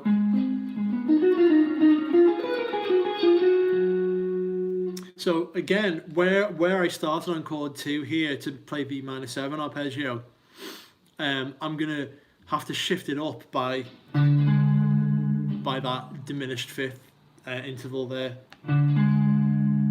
Okay, cool. By the way, just a quick side note on the old intervals there. So that would be a perfect fifth. Because if I count up in my major scale, 1, 2, 3, 4, 5, yeah, that is a perfect fifth. A diminished fifth is when you slide it down 1. So perfect, diminished, super cool, super cool. In fact, Seth might know this if he's still here. I don't know if he is or not, but there's something called the Devil's Tritone, which allegedly was banned in middle-aged music because it was thought to be too unholy of an interval. That always cracks me up. That I don't know why. I always find that really amusing, but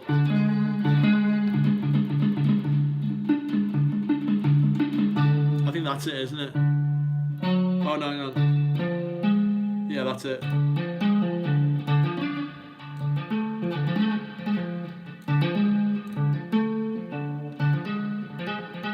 That kind of.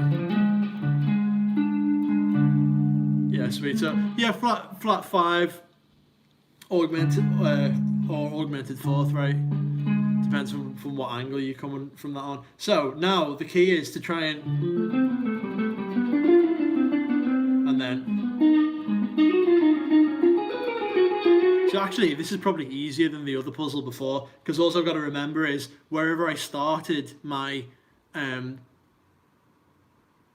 minor 7 arpeggio, I've got to move it up by a flat 5th interval. And then I'll have the next one. Okay, so here we go. Oh boy. Oh, I remember.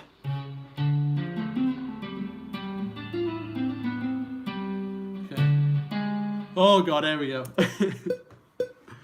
2, 3, 4.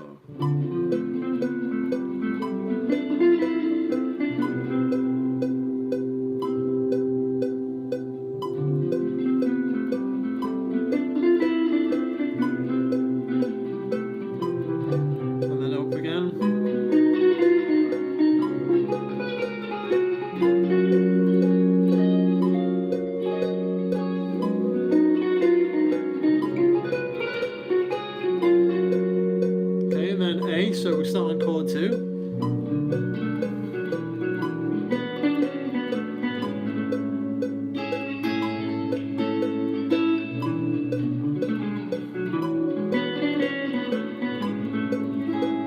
Okay, and then we're going to move up by a flat 5 interval, and again.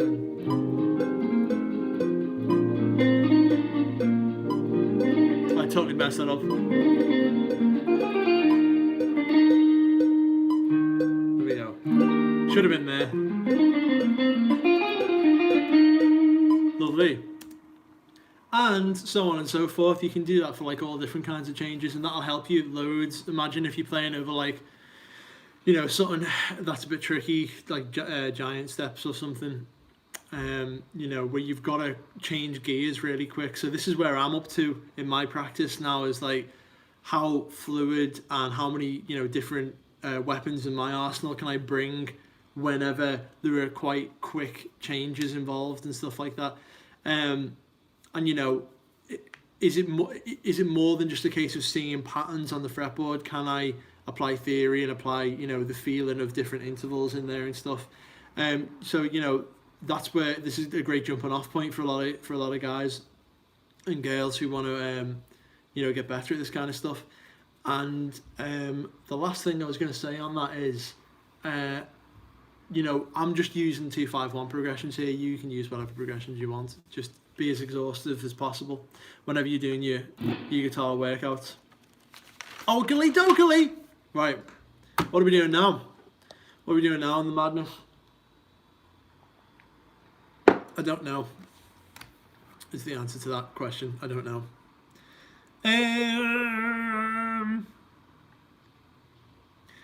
Yeah.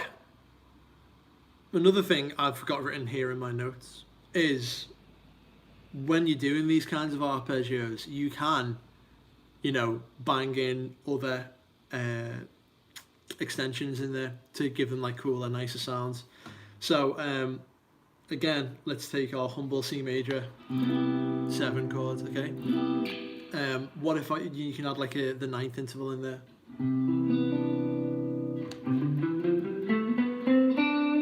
1, 2, 3, 4, 5, 6, 7, 8, 9, and that'll be like a C add 9 chord now. But you know, there are other extensions available in each chord that you play, which is really cool. So you can add those to get these crazy different flavors, and you can also start then experimenting, doing even weirder stuff. Like you can start playing modes that aren't really for that chord or over that chord. You know, for example, so if I was to play like a C Mixolydian,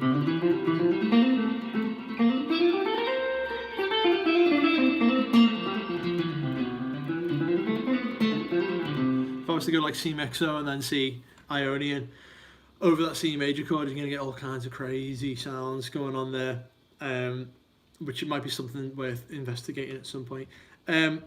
Now, at this point in practice, I usually like to diversify as much as possible, and I might start going into some like, okay, well, I've done the main body of my practice, what can I do now to kind of extend it out? Well, what you can do is, you know, maybe you've got advanced techniques that you want to work on, you know, maybe you've got like some double thumping stuff you want to do, or for me, I've got something that I was working on the other day, which is again a Tosin Abassi, what's it called? He gives it a special name, Selective Picking lick, which is kind of like this.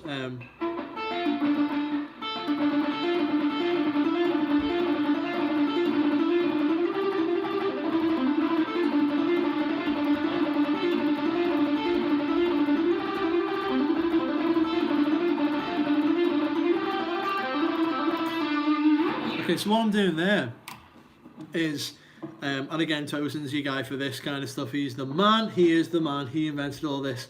I'm basically got like, you know, an E major, sorry, E minor arpeggio there. Okay, and I'm just basically taking the top 3 notes. Okay, and then when I get to this bottom note here, when I get to the E, I play that in like a triplet feel, right? So 1, 2, 3. Oh.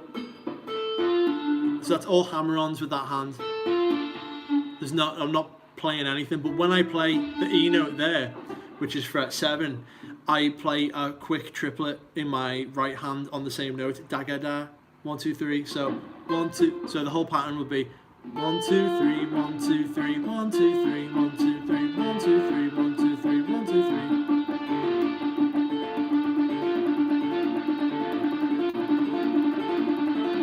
Okay, and then to mix it up, I just use a different pattern on the second time around. I go. So that would be fret 5, fret 6, and then fret 7 on the G string.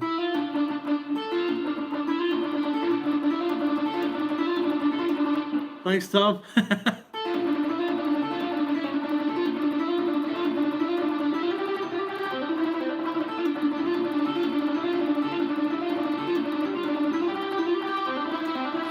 Just a few scale runs there, you know. In the good old spirit of E minor. So we're going. Did I say E minor? I'm not in E minor. It's D minor. I'm being an idiot.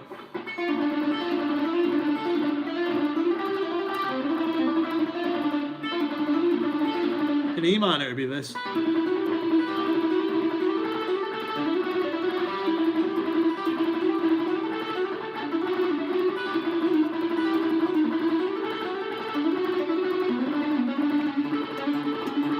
That's really cool. I love all that stuff.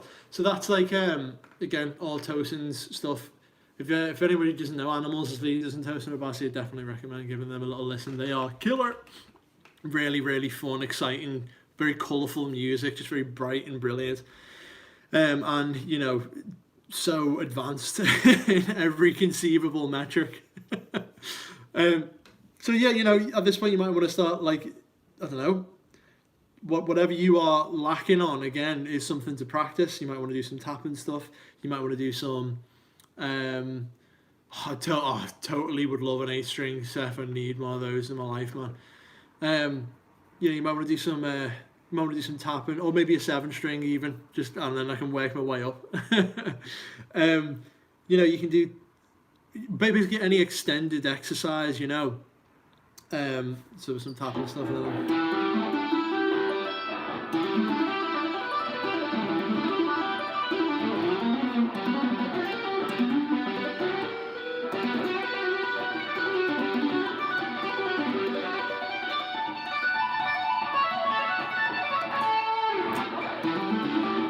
My tapping finger isn't very strong today. That was going.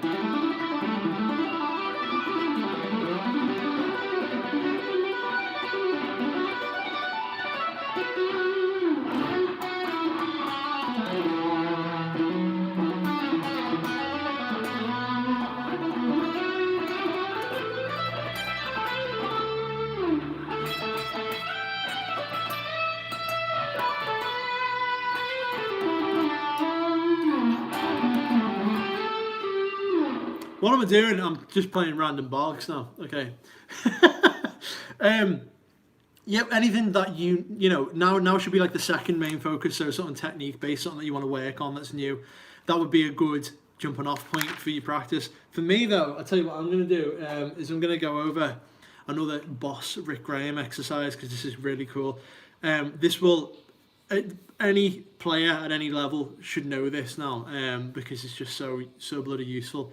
You know, this is just a way of, I think he says in the video, it's a way of like tripling your chord knowledge just from one exercise. So what he does is, on his video, is he takes just a simple chord. He plays like G minor 7. Okay, and then he plays it in like every inversion up and down the neck that's available, and he does it horizontally and then vertically. Okay, so basically, I'll show you the exercise now. He plays it in this inversion, right? Okay, and then he would be like, okay, well, what's that chord using the next set of strings? You know, using just 4 of the next, you know, strings available. So that would be in the first one, 1, 2, 3, 4, and then G minor 7 in the next would be, and then the final one would be. It's using that soprano, alto, bass, tenor voice in there for these chords. So that's the first one. Second one, all the same chord, and then he goes on and he plays second inversion of it. Okay, and then oops. So that's the second inversion chords available there.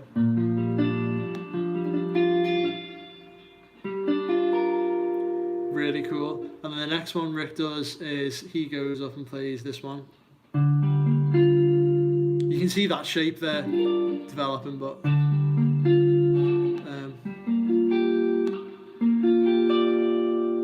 all these different ways of playing the same chord. It's so useful, you know. You can do this with any chord as well. You can do this with like a major chord or a diminished chord, you know, sus4, whatever. Any kind of chord will work in this method. And then the last one.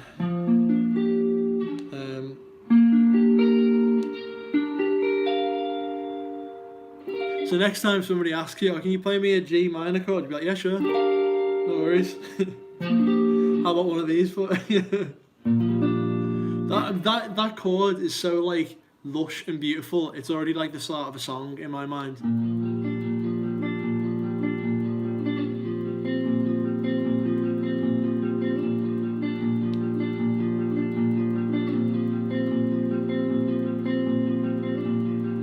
My girlfriend left me, ran away with the keys. Sounds like a Kings of Leon song. It's that evocative, you know. Again, all the more reason why chord knowledge and theory knowledge is important when you're writing, because you'll come across things and you'll be like, wow, that is, you know, it's so inspiring just to hear like new and different voicings. That second inversion, by the way, that G minor 7, this is where music starts to get a bit crazy. What's funny about that is, well, that's actually just a major 6 chord. It's a totally different chord on its own. It has all of the exact same notes as G minor 7, but standalone, that's what have we got? We got 1, we got 5, we've got the 6th, and then we got the major 3rd there. So it's actually like a B flat major 6th chord. Okay. At this point, then, when you start to get your head around inversions and things, like it's fascinating to me, because music starts to like everything starts to like fall in on itself, and new concepts basically start to refer to all the things that you have learned but in a different way, which is excellent, because then, you know, it's like the whole puzzle picture. Imagine if it's a jigsaw, you know, everything starts to come together really nicely. That's a killer exercise, that. So once more.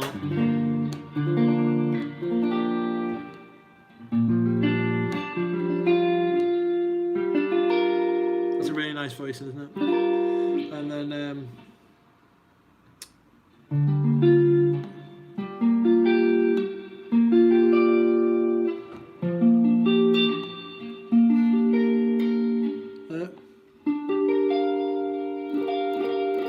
cool. If you guys don't know Rick Graham, by the way, again, another guy I'd definitely recommend you checking out. He's the man, no doubt about it.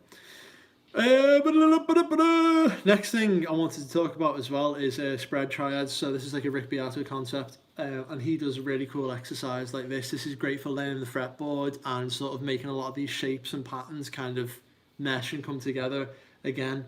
So what he does is like, as if this were a minor 5-1. So it would be like major, minor, major, minor, major, minor. That's what he does, but it's useful because you can learn loads of different spread triad shapes for both major and minor chords all across the fretboard. But again, it's like a 5-1 progression. in a minor key this time, not in a major key. So it would be like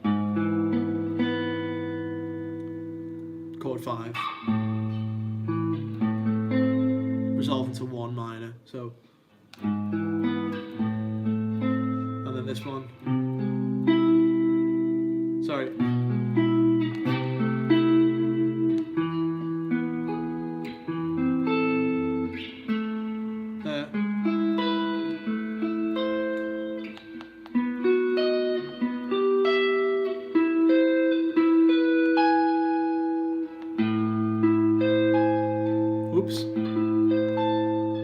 So I like to practice things like that, and anything that expands your chord knowledge is really, is really worth your time.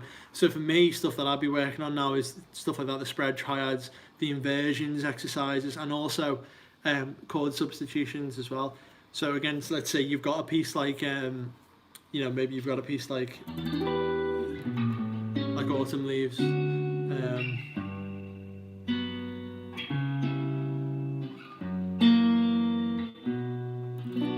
What other ways could you do to those chords to like make them your own? What can you do to the piece to really give it life and stuff? And this is new territory for me, definitely, but it's stuff that I'll be working on hopefully diligently over the year. So the first chord is E minor, so maybe we could voice it like that's already cool sounding to me, so chord 5 there. Maybe you can play that like as a 13th chord, so it'd be like and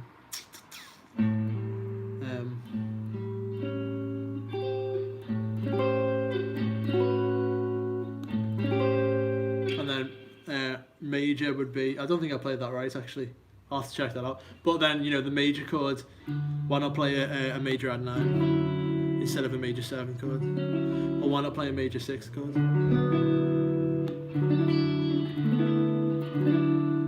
That's really beautiful. I love that voicing so much.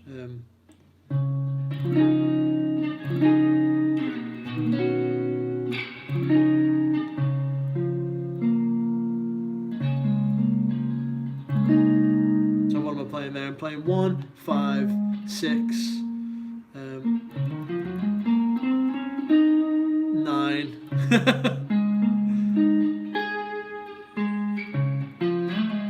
1, 5, 6, 9, and then a 5th up top. Oh, you can have some fun with that. Again, there's always like a big argument from a lot of people. There's like, well, I don't want to learn theory because it might stifle my creativity. I can understand that, obviously, to a degree.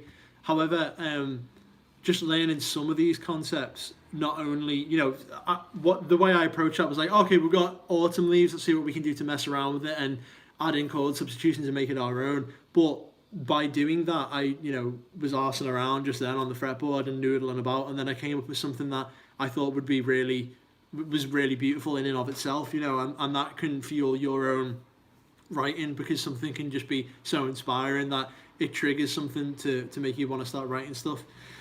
So yeah, that's where I'd jump off there, and then maybe I'd go into writing some of my own stuff. So I'd probably do, I'll show you this little thing I wrote last night, again using a spread triad.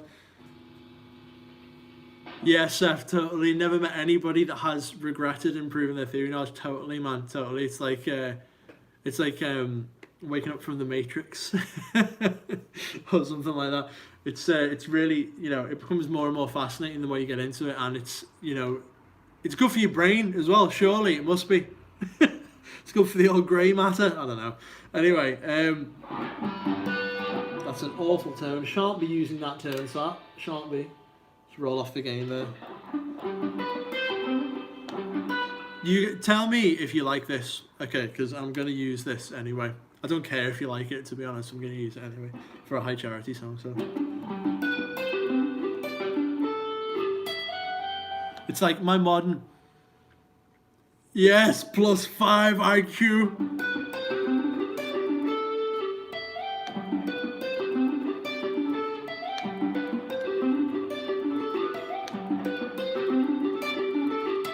don't know why, but I've really become like obsessed with these popcorny sounding riffs. Corny being the operative word there. It's like, imagine this is like I don't know, the millennial version of On a Summer Day, even though it's written in winter, for like Sweet Child of Mine. That's the inception of this riff that I came up with.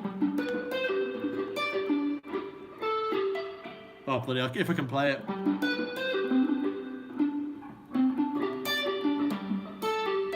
Something like that.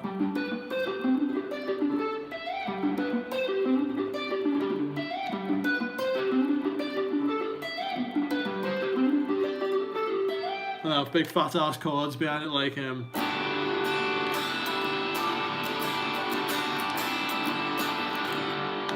move to chord 4.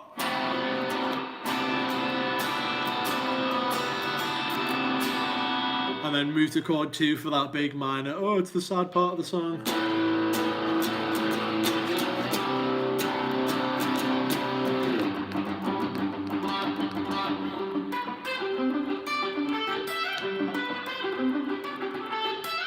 New High Charity tunes. Fat ass chords.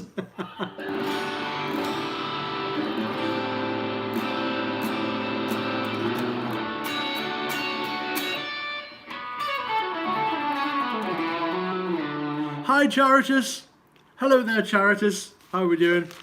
So that is one point at which I jump off. I'd go into, like, you know, writing something, just see what inspires you at this point in the practice. Obviously, presumably, most people don't have 4 hours to practice in a day, but you know, I do today, so I thought, why not? And you know, the whole point of this is just to get that old watch time up anyway. So if you're watching, love you loads. Thanks very much.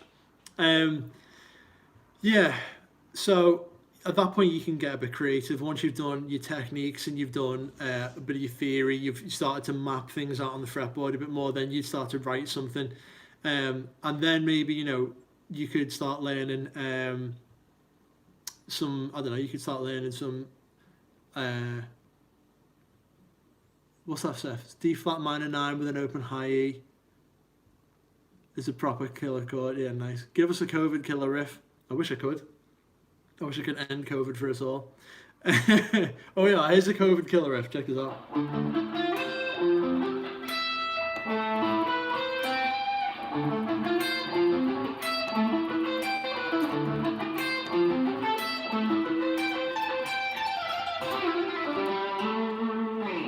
Right?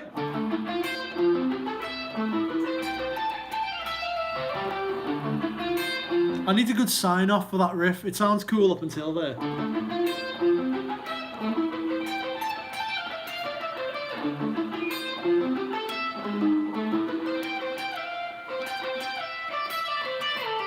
Ooh, that was cool.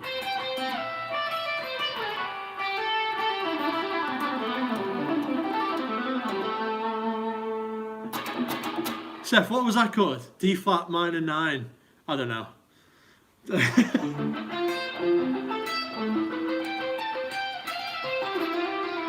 I'm sure there is a way that I can make these chats last longer, but they come up and then they just disappear instantaneously.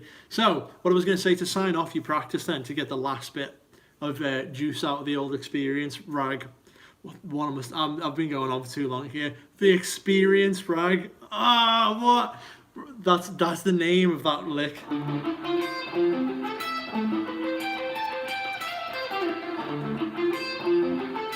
Middle finger, fret 4 on A string, okay? Yeah. Index finger, fret 2 on the D string, okay? Yeah. Oh, wrong, yeah, sorry, wrong one, there we go. Ring finger, fret 4 on G string, yeah, yeah. D flat, minor, and then is that add 9?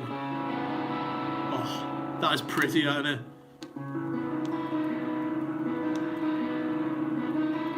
Again, some of these chords are just so inspiring because they just sound so fresh. Pinky fret 4 on the B string. And then open A, yeah. It is a bit Opeth, isn't it?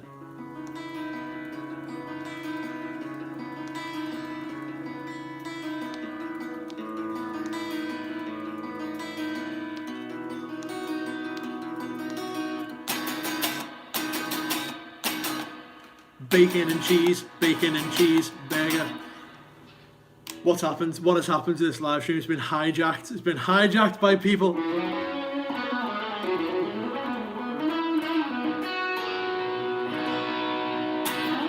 At this point then, in the practice to end it, what I would do is maybe learn something that I'm struggling with, so expanding your repertoire. Obviously, I'm struggling with Autumn Leaves, as we all heard before. Oh, blood! So there you go. What's going on here?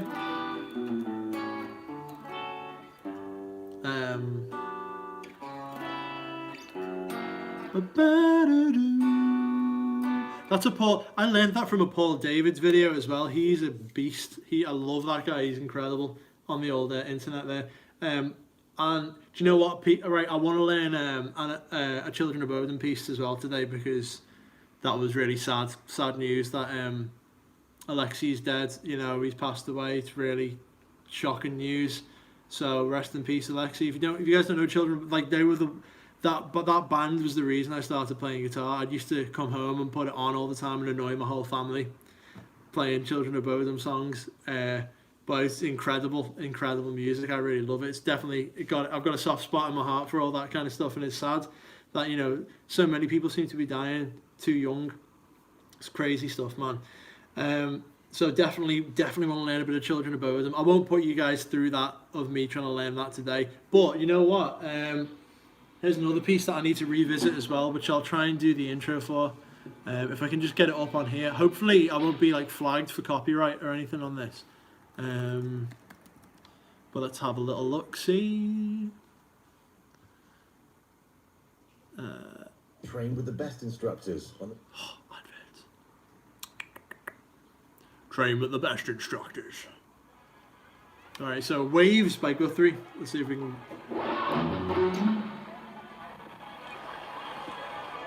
See if we can do the riff anyway.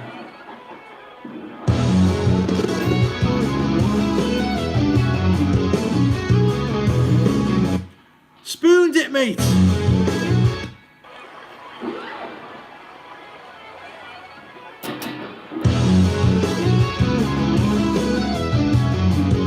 I go to that point.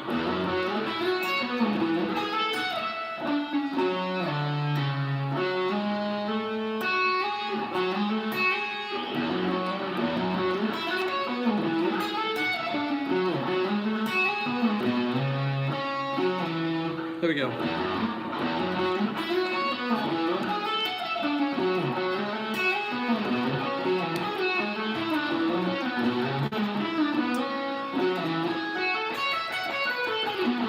It's tricky.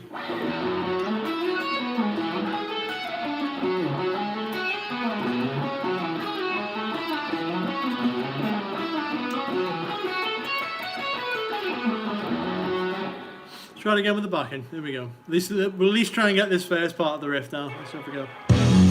Oh! Scared me.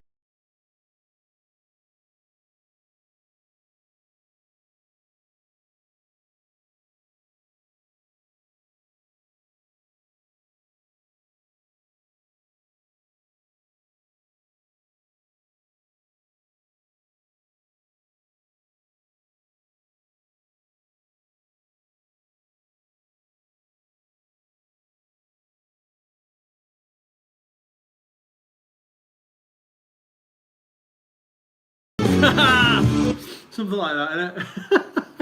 I know the next bit goes. Whoops.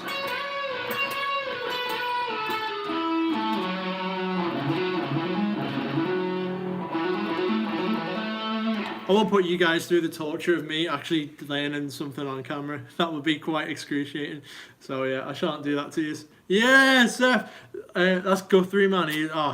I love that. That came out God knows how many years ago, but I just love it. So yeah, some things that I'll be learning then, obviously, while still trying to practice all this stuff that I've been talking through today with you guys, because it's new to me as well. Obviously, it's not like I've said it 1,000 times and I'll say it again. It's not like I've mastered this by any stretch of the imagination, but I'm still going on my journey. My ultimate goal is to have to to keep this channel growing. And thanks very much if you guys have been watching as well, because you guys have been the best ever. And thanks for sticking with me, talking absolute nonsense for hours. I hope you've got something from it, at least anyway. So, you know, my ultimate goal is to grow this channel and then just keep expanding my knowledge on the instrument and music in general. I really want to try and get up to grade 8 music theory in the next few years or so. That's another major goal, major like milestone for me. So yeah, and then today, or maybe tomorrow now actually, I'm a bit hungry, so I might have to go and have something to eat. But I will practice waves. There's a Jacob's Iteki piece I want to learn. I want to learn, it's called Letters as well. Beautiful piece of music. I want to learn some Children of Bodom stuff. I might try and see if I can develop that. I always forget the name of it. The selective picking idea from before.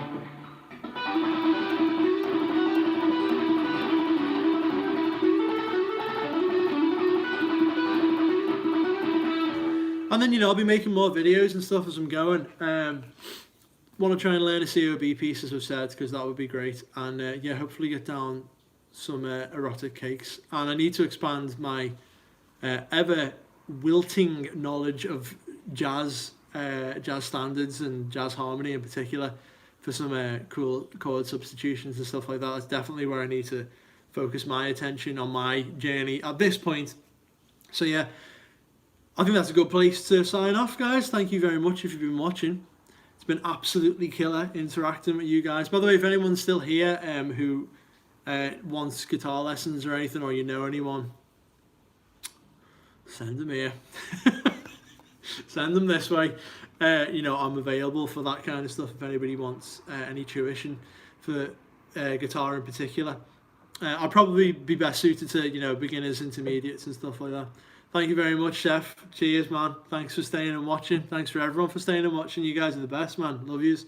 Love yous loads. If you want to support this channel, you know what to do. Hit the subscribe button. Hit the bell. We'll have loads of cool videos coming soon. You can rest guaranteed about that. I've got Modern Trendy Band Names 3 coming soon. It should be good. Along with loads of other fun stuff. Thanks for supporting us. You know, thanks for supporting High Charity. Thanks for supporting the artist. I might do more of these live streams in the future as well. This was really good fun, and it was a lot better than I thought it was going to be for the time as well. As I said, I'd love to do some games as well. Maybe I'll have a talk with Seth, because I know Seth loves playing his games as well on his live streams. So we'll have a think about that anyway, definitely. And hope you've all had a lovely start to the new year. Rest in peace, Alexi. And, you know, I hope this COVID business clears up sooner rather than later, you guys. Everyone take care. Lovely, lovely talking to you. See you soon. Take care.